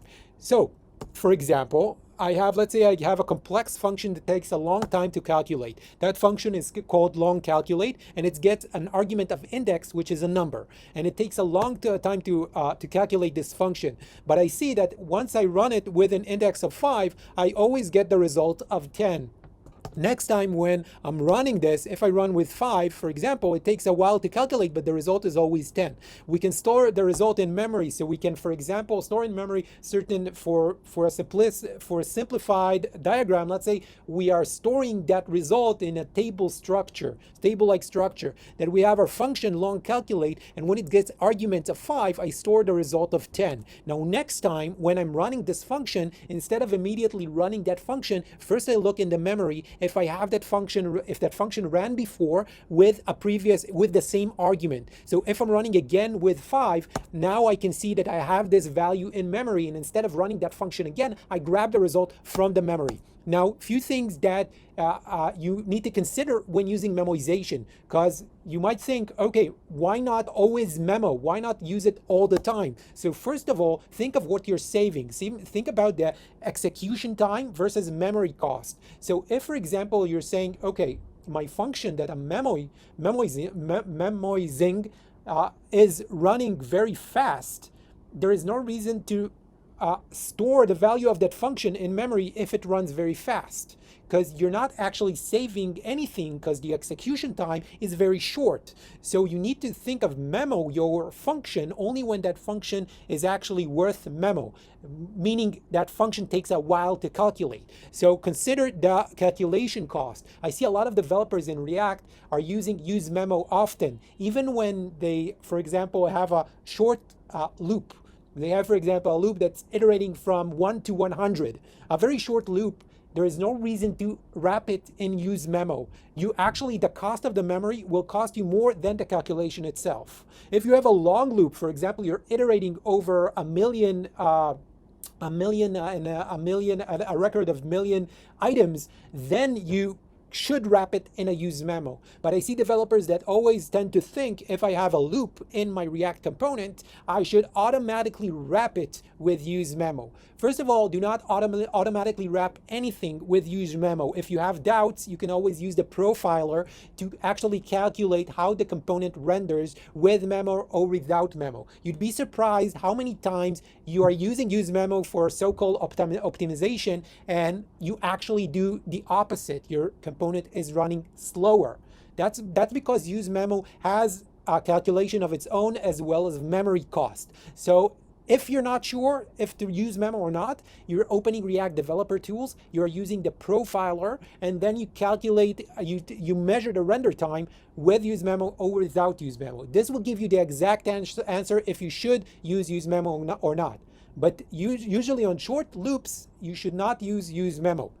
So consider your calculation cost. Also, you need to consider now let's not talk about React for a moment. If you memo a function, you need to ask yourself if that function is pure or not. If the function is pure, a pure function means that every time that you run that function with the same arguments, you get the same result. So in our previous slide, if I ran the long calculate with an argument of 5, I always get the result of 10. So this is a pure function. If I run it with argument of 10, I'll always get the result of 20. So this is a pure function. It does not depend on any external resources and only depends on the argument you're sending, and you get the same result. When a function is pure, you can memo that function without worrying. It does not depend on external resource, so the value that you store in memory will always be correct. You don't have to reset your memoization. But if you're, for example, your function is not pure, it depends on external resource, so is your memo, the memo that you're storing in memory. So if your component depends on external array, when that external array change, you might need to reset the values that you stored in memory. So if, for example, your function depends on a database, when that database change, you might need to reset your what you stored in memory. So this is another thing that you need to consider, if my component is pure or not. In React, we have it in the form of when you're using the hook useMemo, you're passing a dependency array of stuff that if they change, you need to recalculate the value in memory. So that's the dependency array that you pass in the useMemo hook as the second argument. So to summarize, what is memo? Memo is saving execution type by using the memory. And you should understand what is memoization and when you should use memoization to understand when to wrap when to use the useMemo, useCallback, when to use the memo function on your React components. For us to understand when to use the useMemo, useCallback, the memo function, and how it affects the props that we're sending a component, we have to understand first how React decides to render a component. When will a component render in React? Component in React will render under these conditions. If a component is changing its state, then obviously we already know that that component will render. And also, if I'm changing my state, it's not only me that I'm rendering, it also might be my children component and their children component and so on. So if I'm changing the state, I'm basically rendering the entire subtree under me as well. But so I will also be rendered if one of my parents is rendering due to him changing the state, or one of his father above changed the state. So I'm rendering if I'm changing the state, or one of my parents is rendering the state. But there is a but here. If I'm a memo component, then I might not render if my parent is rendering. Rather, I will render if my parent is rendering and the parent is changing the props that is sending me. And the props change is measured by object is, which is very similar to strict comparison. So if I'm changing the state, I will for sure render.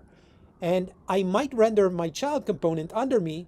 If that component is a memo component, then I will only render that child if I'm sending a different props. So to show that in a diagram, let's say you have this tree of React components, and one of the components in the tree is changing its state. Is using the useState hook and is changing the state with the second function we're getting in the tuple. So he's changing its state. Now, by default, if I'm not memo any of my components, which that should be your line of thought. You should not always think about memoizing a component. You should use a profiler and then measure and then memo a component. If you see in your profiler measurement a bottleneck in your component tree, then you need to decide if you want to memo that component or not. So by default, we're not thinking about, okay, I have to optimize, I have to be as fast as I could as possible from the start. React is by default fast. So you need to measure after you're creating something and seeing that something you created is slow. You need to profile it using the React DevTools profiler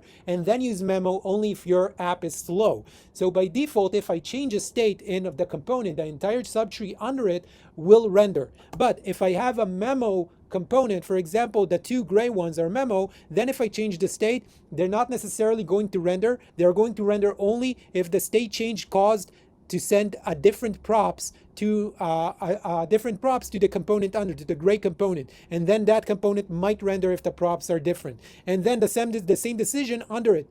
If this will render, it doesn't mean that the child will render. The child will render only if the props props change. And of course, you can fine tune it also. So it's not exactly when the props change. You can also wrap a component with useMemo, and then I'm fine tuning when exactly I want, which change I want to cause a component to render. We'll show that that example as well. So it's not necessarily the props change. If you use memo, it's a props change. If you wrap your component with useMemo, which will we'll demonstrate soon, it's a different condition when it will render. It's fine tuning. You can control when you want your component to render. But by default, when you change a state, the entire subtree is changing, except the memo's component, which have their own condition, usually when the props change, but you can fine tune it when other things change, then they will render. To understand how memoization affect component props, let's go over the main memo functions in React. And the first function we are going to go over is a function called memo.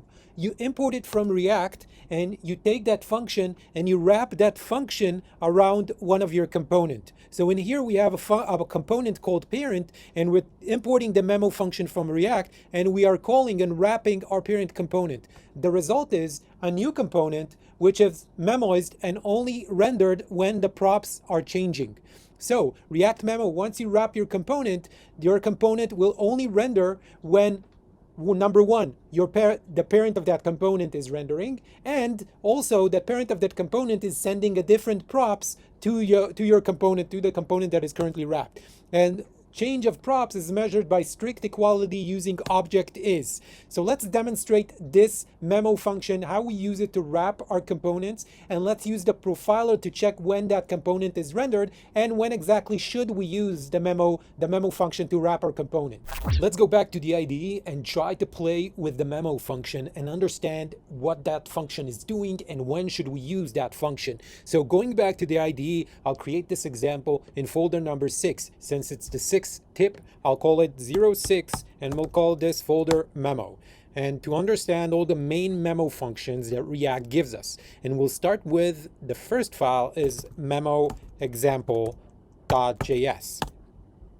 So in here we'll basically understand memoization, and we try to understand memoization on components now. The memo function is something that we use to wrap function components, and it will affect when that component will render.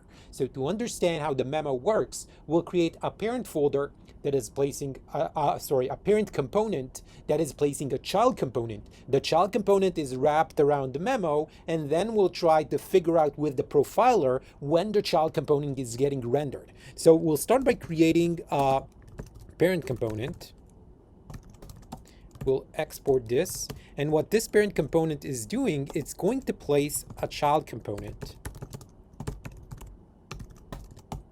Now, the child component is going to get some props, and the parent component is going to place that child. We're not going to export the function child. Rather, what we are going to do, we are going to import from React the memo function. And what we're going to do is we are going to create a child component which equals to a memo of a component function. So instead of creating the child component, I'll create it by wrapping a function, the component, in a memo function. So in here, what we'll simply do is we are going to import, let's say that the props we are getting, let's say we are getting property of a name and age, or let's do something more complex. So let's say we get print the props. The child component will print the props, and what the child component is getting an object of props, and in this object what we're going to do is we are going to have a property of name, which is a string, and also we are going to get the property of, let's say, something more complex of a user, which will say it's an object too. Object containing, I don't know, the email or something else, doesn't really matter. But one property is a string and the other property is a user. And we can extract those property by a destructor and grab the name and the user. In here, in the component, what we're going to do is we'll simply print the user name is name and his email is user.email. Okay, so we'll grab the email from the user. So in here we get props is an object which basically has an email field, which is a string.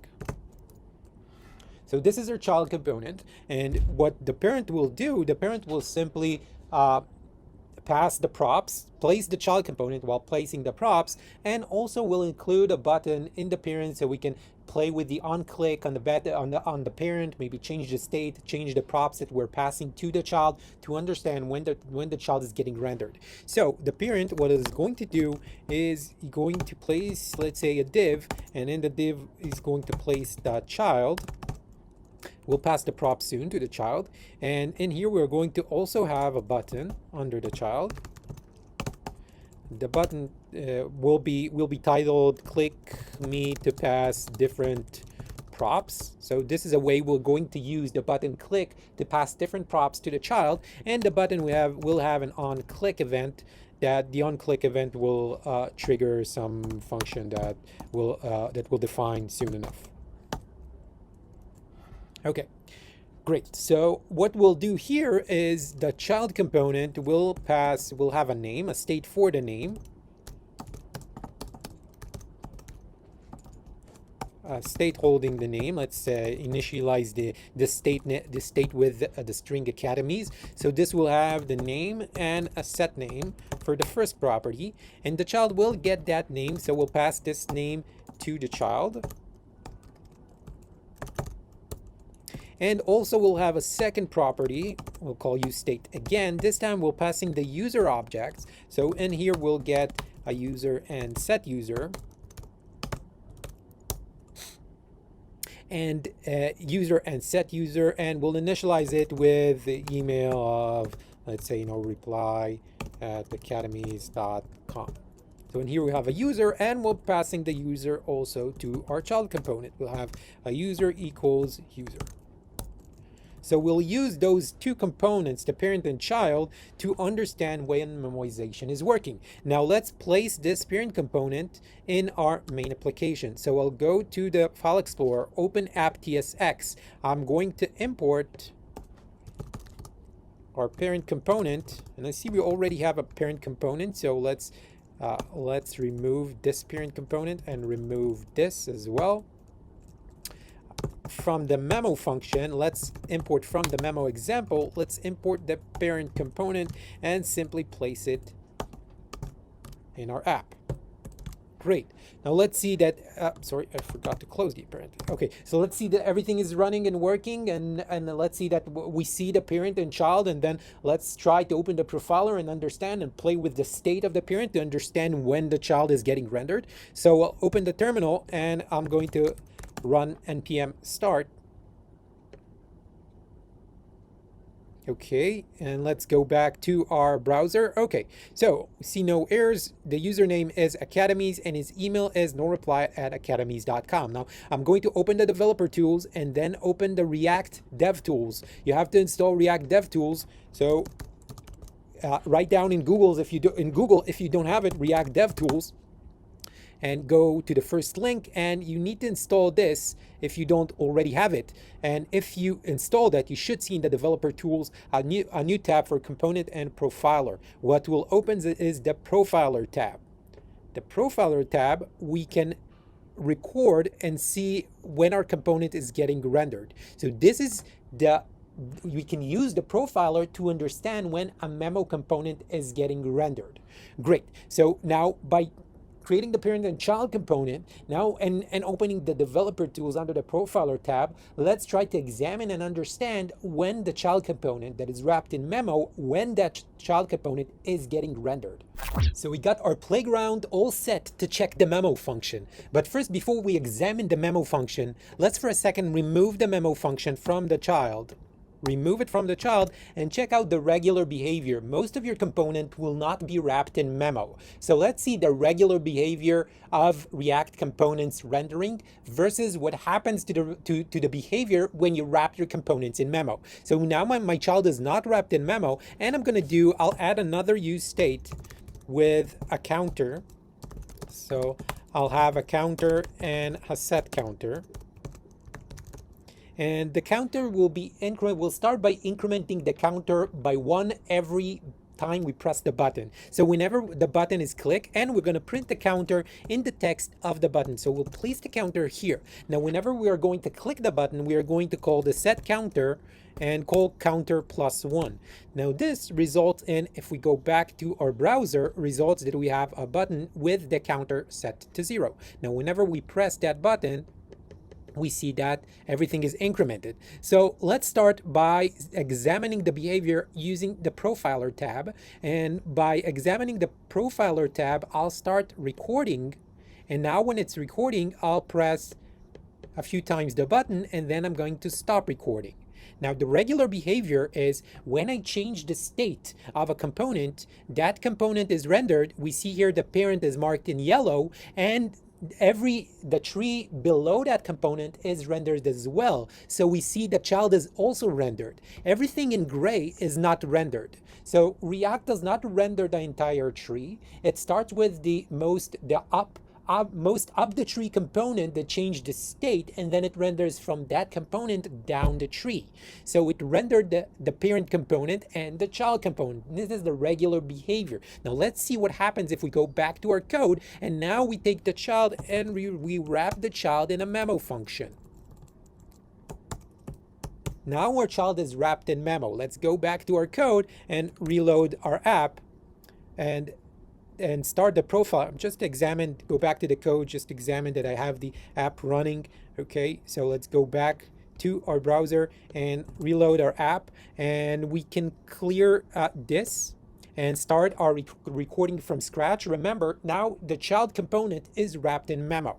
So I'm just gonna start recording, and I'm gonna press the button a few more times, and then I'm gonna stop recording. And let's see what happens. Now we see a different result. We actually see that the child was not rendered. It's marked in a gray color like the above. It's marked in a different color since they did not render for a different reason, but we see that the child component did not render. The only component that did render was the parent component. Great. So phase 1 of checking the memo. So we see that the memo does not render the component if one of its parent component is rendering. If the parent component is rendering, does not mean that a memo component will render as well. Rather, it will render only if the props change. So this is where I see a lot of mistakes that React developers, even advanced React developer, regarding their understanding of React rendering. Most of the developers think that a component will render if the state change or the props change. The only place where the props will cause a component to change is if that component is a memo or a pure component. So this is when React is looking at the change of the props. Usually the state is the only thing that matters if a component renders or not. The state or the state of one of the parents of that component. If something caused a rendering, it will render down the tree from the component that changed the state and down that component. The only place where it stops is if a component is a memo. Then React will check out the props, and if the props did not change, it will not render. If the props change, it will render. So let's see it as an example. The child does not change, but if now what I'm going to do, instead of the set counter, I am going to change the name that is passed. So I'll change the set name, and I'll change the name from academies, the username is academies, to something else. So now whenever I click the button, what I'll do is I'll call the set name, and I'll change from academies to open source learning courses.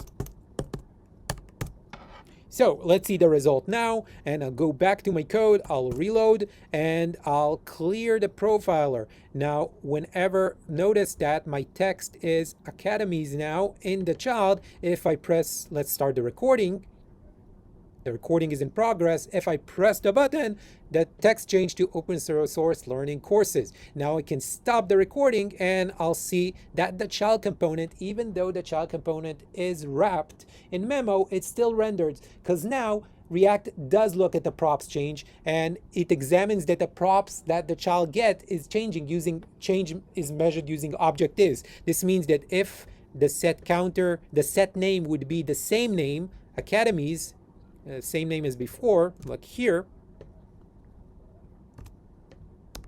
Let's see the result now. So let's go, if it's the same name. So I'll start the recording again,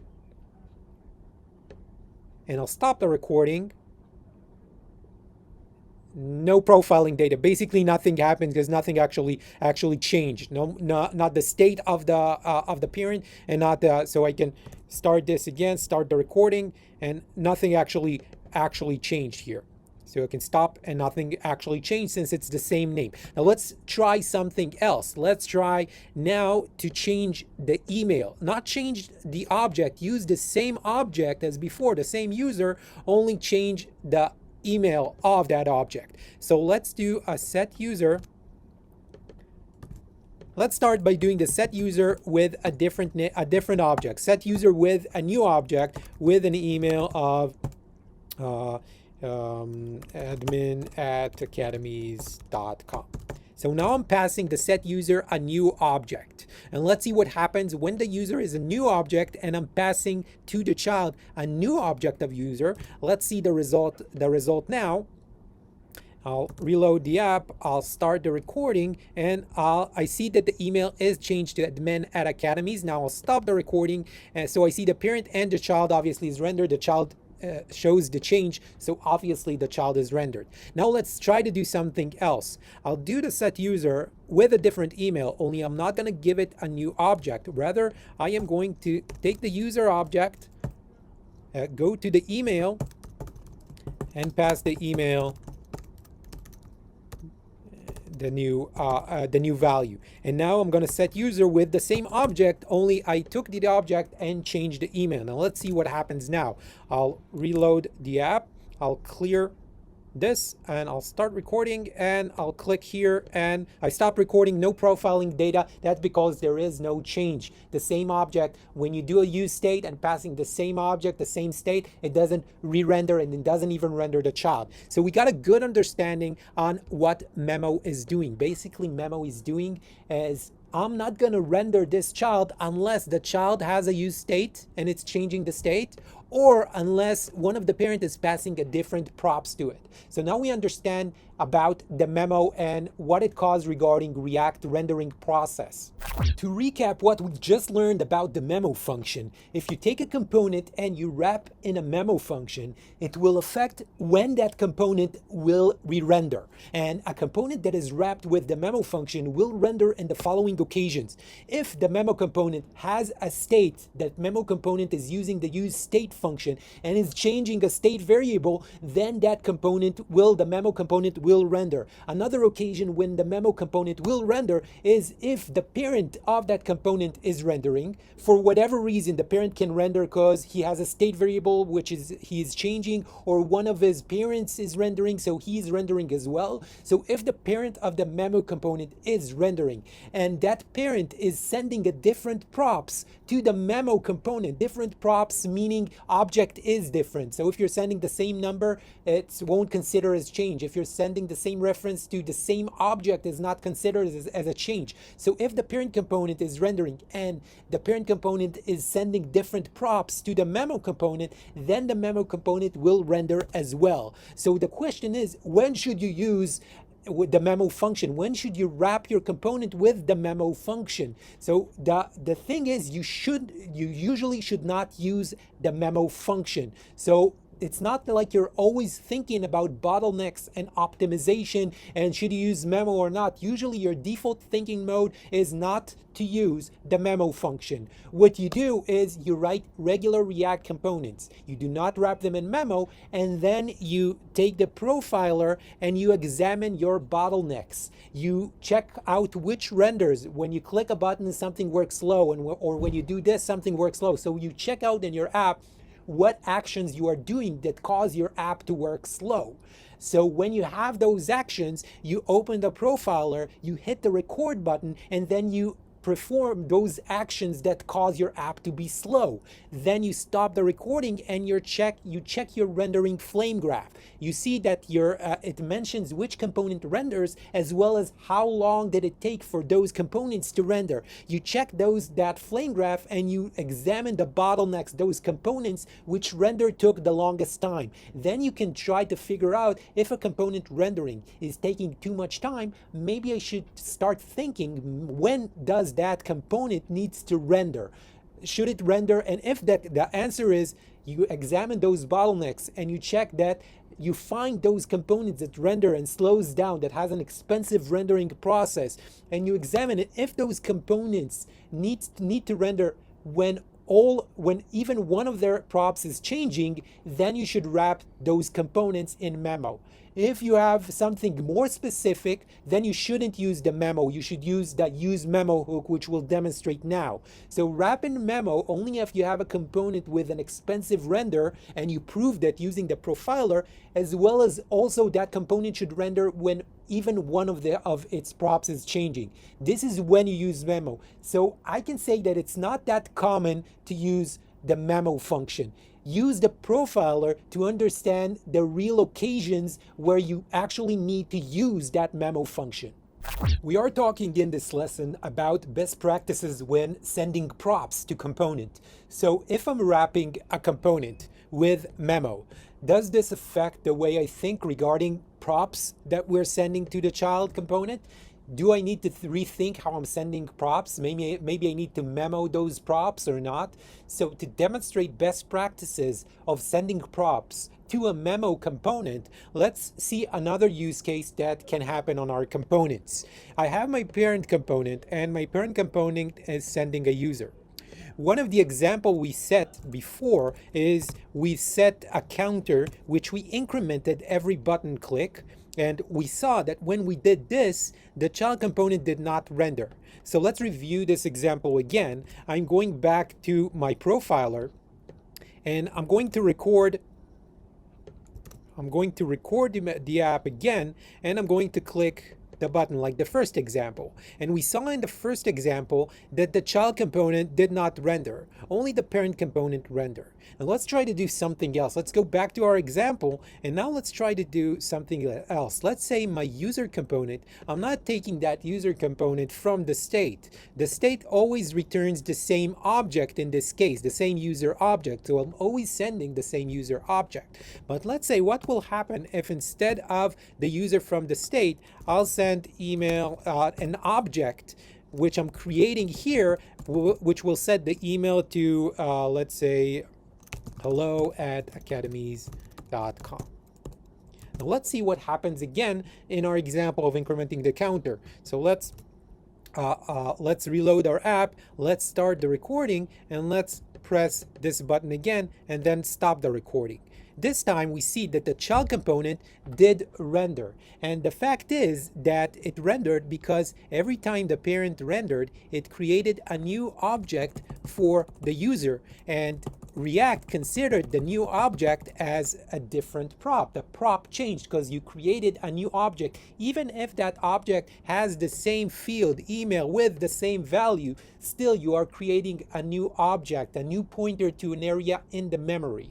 So what happens is React sees this as a prop change, and it renders the child component. This means that when you're sending props to a memoized component, you do need to think about whether you need to memo those props or not.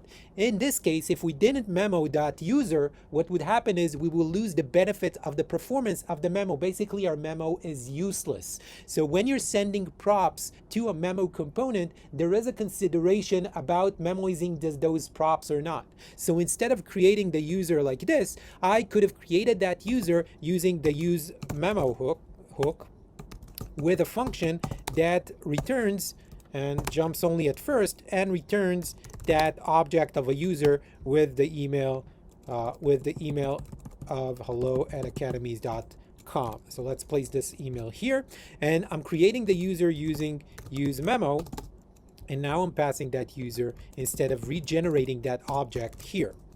So let's comment the state of the user, and let's see our example again. This time my user is created once and I'm sending the same object. So let's see our example again and start the recording and click to increase the counter, stop the recording, And this time my child is back to normal and it's not rendered. So you see that if you do not consider the props that you're sending, rather to memo or not to memo them, you might lose the memo effect of the memo wrapped, your component wrapped in memo, the performance effect of the memo, if you do not send props that are memo as well. So to summarize this, props to a memo component, props that are sent to a memo component should be memoized if they are non-primitives. Okay, so if you're sending a string, you don't need to worry about memo. If you're sending a number, you don't have to worry about using memo or not. Primitives, you do not need to memo. So that is string, number, boolean, null, undefined, and so on. So if you're like user, our user example was an object, so that's an object or a function or a class. Those are non-primitive, which you might have to memo. And if they are regenerated in the parent component, so we saw that the user that were passed, we created an object every time the render of the parent took place. So this means that object was regenerated in the parent component. So if your object, your class is regenerated in the parent in the render function, then you should probably wrap it in useMemo or useCallback. If that is the case, that is probably the use case to memo your props and send the same object and memo the props that you're sending to a memo wrapped component. Not exactly memoization, but does relate to a memo component or to a pure component. We will talk now about a hook that is called useCallback. And although it's not exactly memoization, it does relate to the topic. This hook will make you remember a function instead of regenerating that function in every render. And I see that it's very unclear when I asked React developer when to use that hook, when to use the useCallback, when you should wrap a function that you're generating in your component, when should you wrap that function in useCallback. I also saw a lot of bad habits. For example, I saw a developer that told me that in the company that he's working, every callback that is passed to a child component in the props is wrapped in a useCallback. That is not true. You do not need to wrap every function that you're sending downstream to other child components. You do not need necessarily to wrap that component in that function in a useCallback before sending it to the child component. So let's make everything clear and understandable and answer the question, when should you use the useCallback hook? Almost every time you will use this hook is relating to a function that you want to pass to a props of a child component. And this is sometimes when you do that, when you transfer a function to a child component, there are some cases when you would like to take that function and wrap it in a useCallback. And in general, and we'll demonstrate it, if you're passing a callback to a memo or a pure component, then you would probably want to wrap that callback in that function in a useCallback. Also, when the child component, you are passing a function to a child component and that child component is using that function in a dependency array, for example, useEffect, useMemo, useCallback dependency array, then you should probably also wrap that function in useCallback. We'll cover those cases by example soon, but just to have a reminder of the API of useCallback, you take the useCallback hook, you import it from React, and you wrap it around a function that you don't want that function to be regenerated until, in this example, props data is changing. So basically, I'm taking a function that prints hello useCallback, and I'm creating that function until props data is changing, and then I'm recreating it again until props data will change again. So callback will get the same function instead of regenerating that function every time. Now remember, useCallback does not run that function that is returning. So you're remembering a function, you're not saving its execution. So it's relatively cheap to create a function in JavaScript. So you won't do useCallback, you won't use the useCallback as a performance enhancer. You will use useCallback if that callback variable, that full callback function is passed to a child, and that child is either a memo or is using that callback in a dependency array. You do it to save unneeded rendering, unneeded hook activation when the child is using that callback in a dependency array or when the child is wrapped in a memo. So the useCallback, what this hook is doing is saving this function to memory. Sorry for the mistake, for the typo. Saving this function to memory instead of recreating that function in every render. And it's getting a dependency array, and based on that dependency array, it will recreate that function every time the dependency array is changing. Let's go back to the IDE and demonstrate when you should use the useCallback hook. So I will create it in a different file. I'm going to create a new file in the number 6 folder, a new file called callback. Let's call it useCallback example.js. And in here, we will show different cases where you should use the useCallback hook. And again, we're going to create, you use the useCallback hook when you want, usually when you want to pass a callback down to a child component on certain conditions. So I will use the useCallback when passing certain callbacks to a child prop. So to demonstrate this, we'll need to create a parent component as well as a child component. So I'll create a child component and I'll also create a parent component. Now the parent component is going to place the child component. And let's say the child component is getting, in his props, is getting a prop called callback, which callback is a function.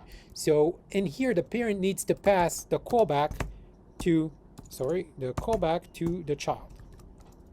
Now, if the parent is creating some sort of callback, let's name a variable parent callback, and let's have it an empty function. This function will be recreated every time the parent render is called.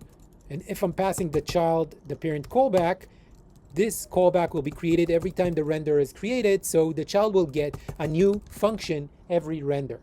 This means that if my child is wrapped with memo, for example, I'm importing memo from React, and my child is now a function wrapped in memo,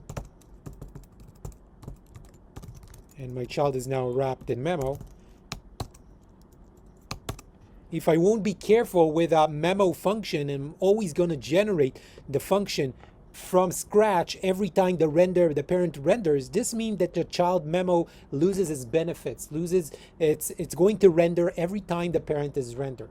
So when your child is wrapped in a memo, this is a case where this callback needs to be wrapped with the useCallback hook. So I'm going to wrap this callback with the useCallback hook. And let's say I'm only creating this for a callback once. So one case to use useCallback is when you are transferring the callback to a memo function. And this could be a function wrapped in a memo, or a component wrapped in a memo, or a component wrapped in useMemo, which we'll demonstrate is another way to create a pure component. So this is one case. Another case, if the child is not wrapped in memo, let's restore this and have a regular child. Another case where you need to worry about the callback and wrap it in his useCallback is if the child, for example, has a use effect, and in that use effect, the child is calling that callback. Now, if you're using the callback, this means that you should have the callback in the dependency array. React has a built-in lint rule that will warn you if you are using something in the props and you're not passing it in the dependency array. So it's best that if you're getting something in the props and then you have it on some kind of hook, then you should add it to the dependency array. But this means that since this will be regenerated every time, it should be wrapped in useCallback as well. Otherwise, the use effect will simply be called over and over again. So in case it's the props, the callback is in a dependency array, that's another case. So another case where you will use callback is when the prop is used in a dependency array. So these are the cases where you will use the useCallback. Either if you're passing a prop, passing that callback as a prop to a memo function, passing it to callback to a child that is either memo function or is wrapped with useMemo, is memo using the memo function or the useMemo hook, and either the child is using that prop in a dependency array. Those will be the cases where you will need to wrap your callback in the useCallback hook. Now, as I saw a lot of developers simply do something like this. They don't add the callback in the dependency array, and they do some kind of lint ignore, and then you're losing that lint rule effect because it's powerful. It actually protects you against a lot of errors in your use effect. When you simply ignore that rule, that's bad practice. You should listen to that rule, and you should pass the callback to the dependency array. Just the answer is not to ignore the lint rule. Rather, the answer is to ask yourself, should I use the useCallback hook and return the same generated function instead of regenerating that function every render? And again, when you use the useCallback, obviously it's not all the time you have to pass an empty array. Obviously, you need to consider when that function should be created and pass the dependency array some props or state if you need it, or some other hook values. So you use the useCallback when you're passing the callback to a prop, to a memo function, or the child is using that function in some kind of dependency array. The useMemo is also an important hook we have to understand. We have to understand when to use the useMemo, when to wrap certain data in useMemo to send it to a child component, when to use useMemo to wrap a component to create some sort of pure component. So the useMemo has different use cases, and I often see developers wrap things in useMemo and actually doing the opposite, making their performance in their components even worse. If they would measure, if they would use the profiler or understand this hook, they will see that a lot of things that they wrap with the useMemo actually do not need to be wrapped in useMemo, and the opposite is correct as well. They sometimes do not wrap in useMemo, and they should wrap in useMemo. So this is a hook that it is important to understand, as well as it affects props that you send. Sometimes you want to send certain props and wrap them in useMemo before sending those props. So let's talk about this hook, as well as give different examples of how to use it and what is the proper use cases for using this hook. And basically a quick explanation about this hook. This hook, let's see the API. This hook is a similar API to the useCallback. You take a function and you wrap it in useMemo. And the second argument is a dependency array. But unlike the useCallback, useMemo will actually run the function. So useCallback does not run the function.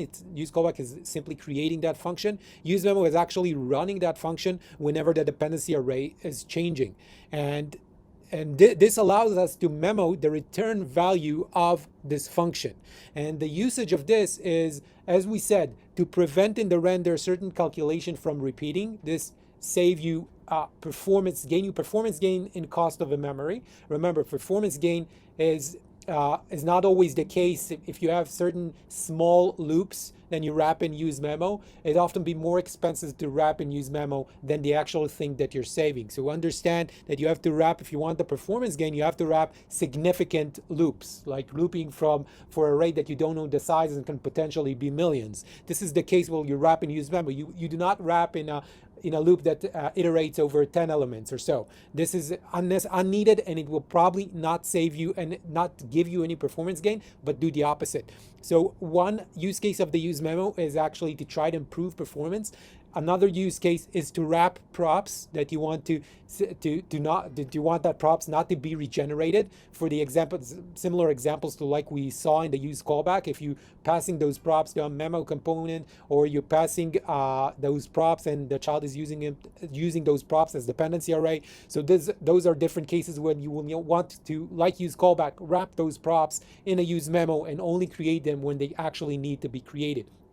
Another use case is a use case similar to what we saw with the memo function. The memo function helped us create pure component that only renders when the props change or when the actual wrapped component is changing its state. This created a pure component. But you can also fine tune it. You can also say, I don't want my pure component to only render on props change. I want a certain prop change, or I want my own state some state change that I'm changing to cause that component to re-render. So useMemo is more powerful than the memo function in terms you can fine-tune and create a pure component that only renders exactly when certain cases happen in your state, in the props, in other hooks, and you can fine-tune when that component renders. So let's try to experiment with the useMemo and see in our code the different use cases you might use the useMemo and how it affects the props that you're sending to your child component.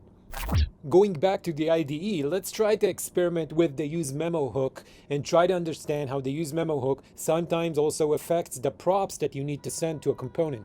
So this experiment we'll do in a new file. We go to the number 6 memo, and in this folder we're going to create a new file. We'll call it useMemo example.js.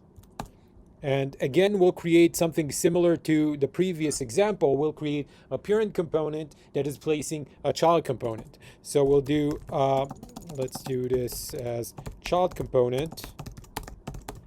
And we'll also create a parent component that will place the child component. The parent component will place the child component, and the child component will simply, let's say, return hello child. I do want to place those components in our application, so I will export the parent and I will go back to my app, to my root component, and instead of the previous parent that we had with the memo example, let's import our new parent from the useCallback example that we just created and place that parent. Now, for some reason, did I do something? useMemo example, that's imported from the wrong file. That's useMemo example. There you go. And let's make sure that npm start is running and go back to our server, and we have the hello child. Now, if let's do a simple example like before, where the child gets props, and also we have the parent has also an internal state of a counter. So let's add a few more interesting logic to our parent component. So I'll do the use state with a counter and a set counter function.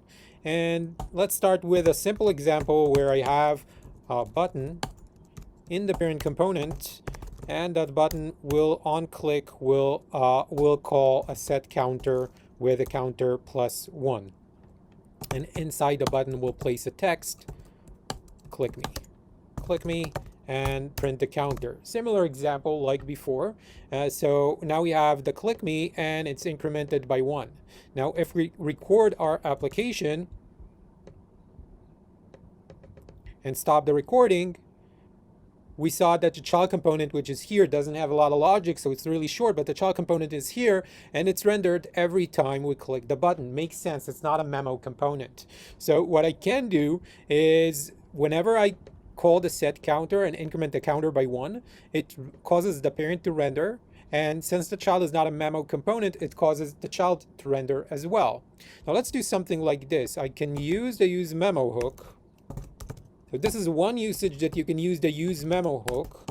And the useMemo hook, let's say I'm only going to run this useMemo with an empty dependency array, meaning the useMemo here will execute this function only once. And in this function, I will return the child component. And what this function will return, let's say memo child. And instead of placing the child, I'm going to place memo child. So what I did was, instead of placing the child component like before, I wrapped the child component with a useMemo and used the return value of the useMemo instead of the previous child. Now, if we look at the result this time, and let's reload our app. Oh, sorry. Instead of memo child, it's now memo child like this, because I'm already returning the component. There we go. So what happens this time, if I record my app again, I clear the previous recording, record the app again, and then click the button, and then stop the recording, what I see now that the child was not rendered. Basically, we used the useMemo as another tool to create a pure component. Similar to what we saw before was the memo function. Right? Before, we wrapped the child component with a memo, and we created a child component that does not render. This time we use the useMemo. Now this is a bit more powerful tool than the memo function. The memo function is it's an easy to use and a short tool, and it's only gonna create a pure component that depends on the props that we're sending it. So if I'm sending a prop of, let's say, name, and I'm gonna create the child with some kind of name, let's say academies, if I'm using the memo function, it will look on the props that we're sending to try to understand if it needs to render the child or not. Now, the useMemo is a bit more powerful because basically I have more control, not necessarily the props. I can have more control on what I want to cause the component to be regenerated using this dependency array. So I can have some kind of state or some kind of hook or some kind of context. Anything I can place in a dependency array, I can place here, which basically means now my memo component does not depend only on his props and his state, but in every element that I can place in a dependency array. So for example, let's say it depends on the prop. Let's say the child component gets a name and a user. Name and a user. It prints the name and it prints the user.email. So the user is an object with an email field.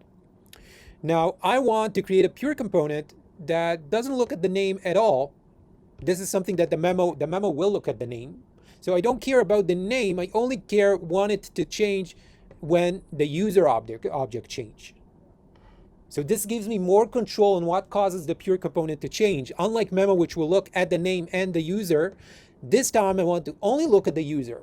And I can create this powerful memoization using this dependency array. So let's say I'm transferring to that component, I'm transferring a name, and I'm transferring a user. User and set user with an object of email with academies.com. admin@academies.com. So I have these props which I'm sending the child. So I'm sending a user and I'm sending a user, which is of type the user I mentioned here, and I'm sending a name which is of type of the name I set in the state here. When I click the button, let's say I'm changing the user email to something else. So instead of the set counter I did before, when I click, I'm going to call the set user, passing it a new object of email hello world. Now I want my pure component to only look at the user. So what I can say is I can say that the memoization I'm placing here is only depending on the user object. So let's say now I'm changing on the onClick, I'm changing not the set user, I'm changing the set name. Let's see an example where it will not work. Set name foobar. Let's go back to our code. So if it works, the academies here should change to foobar. Yet it does not change. It remains academies. And the reason is because my memo depends on a user and not on the name. So I can set the name, but it won't re-render the child. So I have a much more powerful memoization tool here. But I can also do the set user. This time it's supposed to be changed because my memo child does depend on a user. So I can set user with email hello world. Now let's see if this change, it does change to hello world.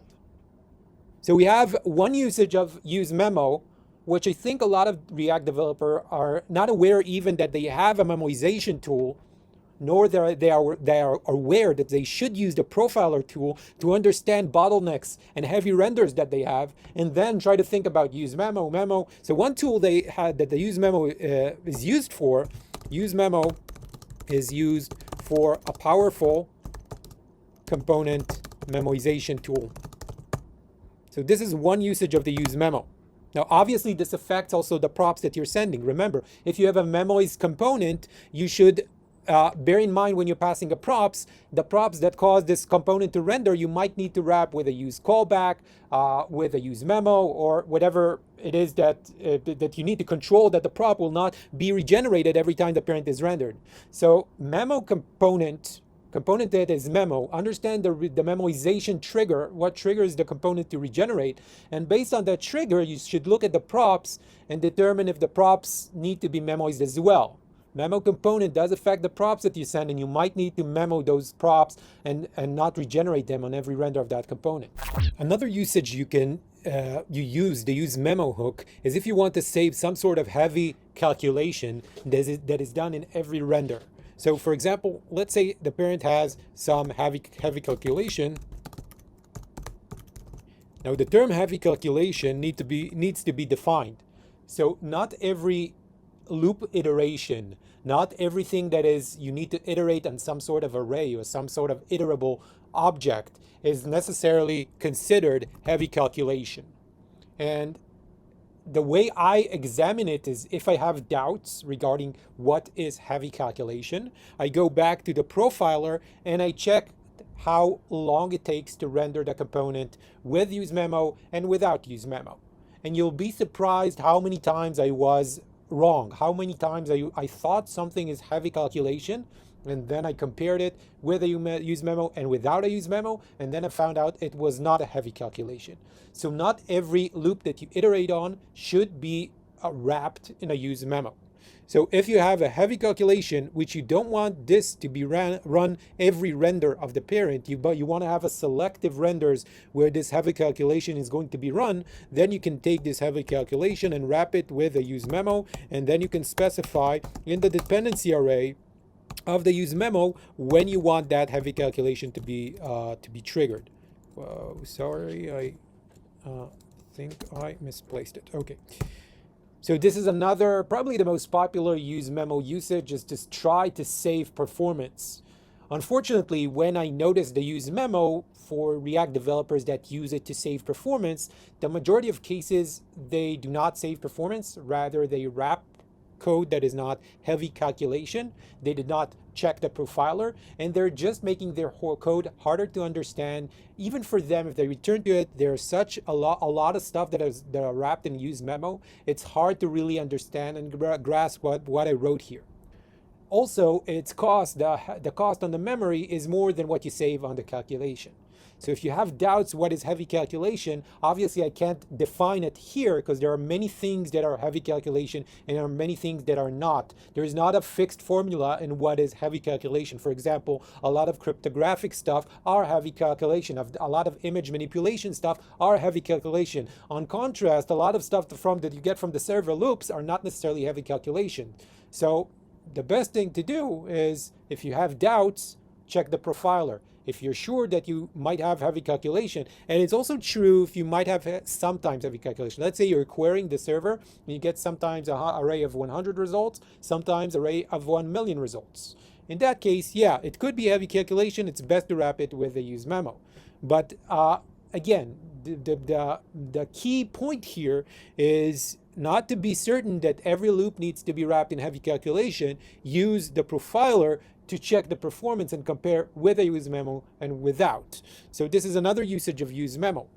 Now, another usage of useMemo is if you want, let's take the memo child and restore it back to what it was, unmemoized. So I'm placing the child component.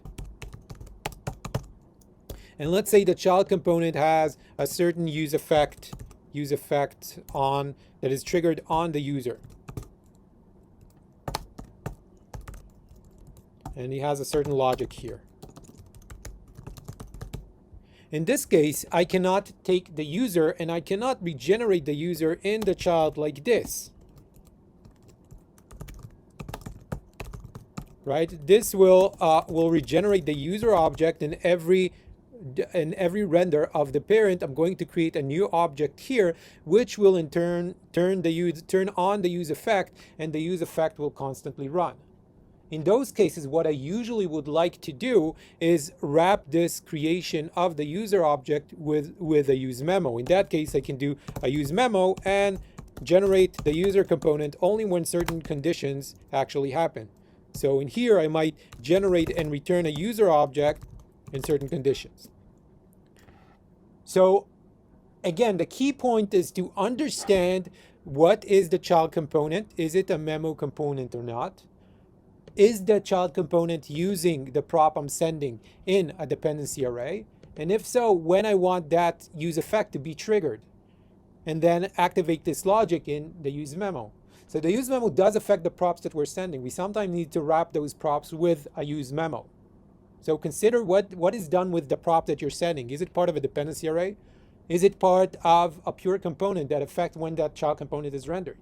If so, there's a good chance you need to wrap it. If it's a function, wrap it in useCallback. If it's an object or a class or something else on a function, wrap it in a useMemo. Understand what happens in the props and when you need to do memoization based on the child component that you're passing. Is it a memo? Is it using it as a dependency, as this prop in a dependency array? And according to your understanding, try to figure out if you need to use memo to remember that prop, or use callback, or do something that will not regenerate that prop in every render of the parent component. So we saw a few cases where we wrap a component with memo in creating a pure component, or wrap a component with useMemo to create some kind of pure component that changed when we wanted to change. And we saw example of useCallback and useMemo, and we saw example where we need to remember the props that we're sending. I wouldn't necessarily call it memoization. Sometimes you simply need to remember a value instead of regenerating that value every render. So the first thing, to summarize the example we just saw, the first thing that you need to understand with every prop that you're passing to a child component, you need to understand if the prop is regenerated every render, or taken from memory, or taken from memory at sometimes and regenerated at sometimes. So understand if your prop is regenerated or not, and when is your prop regenerated. Understand that a lot of things you can do, since we move to a function component and the render is called every time, and we save a lot of things in the render function, a lot of the props that you're sending along are actually regenerated every render. There is nothing wrong with that. A lot of things needs to be regenerated, but you have to understand that a prop that you're sending, if that prop is regenerated or not. So this is the first question that you need to ask yourself. When is my prop regenerated? Is it every render or some renders? Now ask yourself, does the child mind if I regenerate that prop?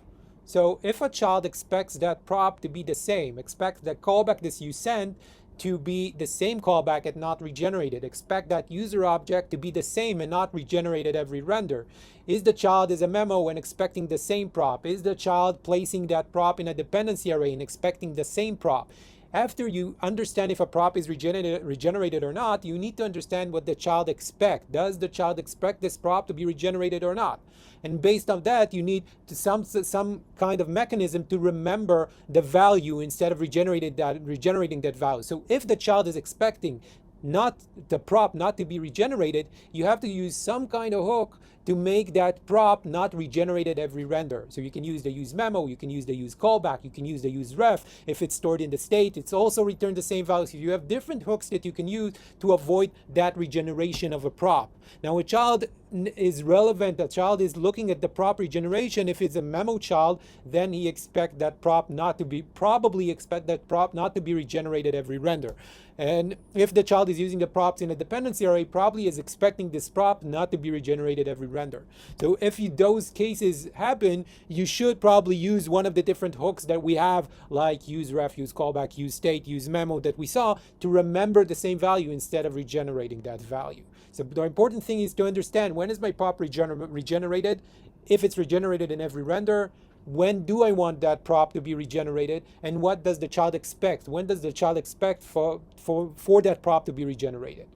And our last best practices tips regarding props that you pass along to a React component is, if the child component can get that prop by himself, using, for example, a hook or a custom hook, then you should not pass that prop. And I see it an infinite amount of times where developers overcomplicate the API of their component.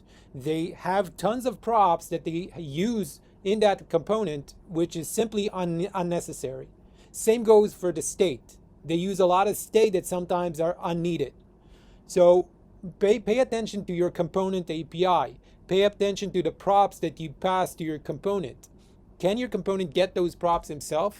For example, ways that component can obtain that data is if that data arrives from some kind of hook, or hook combined with some kind of calculation, then you can probably encapsulate that in a custom hook, and the child can just simply call that custom hook himself and get the data. So in our example, if the child, we are passing user, and the child can simply use a hook called useUser to get that user, then you should not pass along the user. And this goes to stuff that you query from your server, or stuff that you obtain from the URL, or infinite amount of custom hooks that you can use. So pay very close attention to every prop that you're passing. And the best thing to do is to actually look at how the parent obtained the user. Look at how the parent obtained the user. If the parent used some kind of hook, ask yourself, why do I need to pass that user? Why not use that hook in the child component? Okay, so pay attention to those custom hooks. Sometimes you're adding props, things that you can actually get from the props.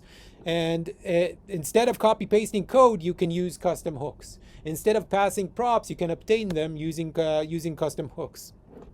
Even hooks that I see that a lot. If you use a library like React Query, which I'm hoping you're using, or some kind of TRPC, which is using React Query also, if you're using some variation of React Query, then you have a good caching mechanism. This means that I see it a lot since developers do a server call to obtain data. They do it in the parent, but then they pass along it as a prop for a child. Why not use the same query that you query in the server in the child, only take it from the cache this time? Okay, so React Query has a cache mechanism. So you can tell React Query, hey, I want you to cache the result. And the next time you will call use query, you will actually get it from the cache. So there's no need, even on server calls, if you're using a library which is using caching, you probably can obtain it in the child by yourself. And passing minimum props is in fact, take a lot of consideration into the API of your component. If you have a child component, really look at the API of the component. What is the props that you're getting in the child component? Is your props needed or can be obtained by the child himself? Can you maybe reduce some of the props to make a simple API? What kind of names you use for the props? Do you use name where in other place you use title? Why not be consistent with the name? Why not be precise with the type? Why not use generic type? Really look at the API. You are actually building, when you build a software, you create a certain language that you need to keep the same props, the same naming convention, the same kind of API between your components. So really take into consideration the props that you're passing to a component. Passing minimum props to a component will make your API much clearer and will make your component more reusable. So to summarize this lesson, when you're passing props, always make sure that you are not prop drilling. Remember, ways to see if you're prop drilling is if your parent is getting a prop and is not using that prop, is simply passing to child. In that case, you can use context, you can use state management library. You have to enforce some kind of convention regarding the names of your props. So take Material UI as an example. The same prop names, like variant, like size, like color, it keeps on going between every component of MUI. Same goes with your components in your app. Remember, you're creating a language and you need to keep repeating that language. When you're creating software, you create sort of a language, an API that needs to be consistent. So remember the names and keep convention regarding the prop's name. And clarify if your props are required or optional, and specify if they're optional and they have a default value, specify that default value. Comment your components properly. Check out TS docs, JS docs, whatever language you're using, whether TypeScript or JavaScript, there is certain convention regarding how you comment your code. It's important that you comment your code properly so other developers can reuse your code. A good way to measure if you commented your code good is to import that component, import that function, and check, hover over the mouse and check if your IDE displays your comment. So your comment convention should play along with the IDE if you keep on the convention of JS docs, TS doc. Comment your code properly.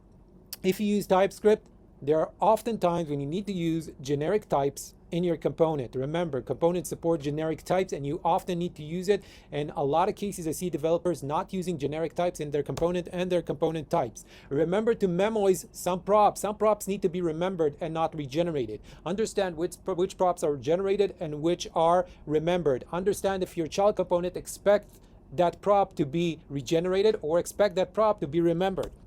And the last one, you do not need to pass props that the child can get himself. So if the child can use a custom hook to get some kind of prop, don't pass that prop. Just use that custom hook. Use the use query of React Query Cache to obtain information from the server using cache.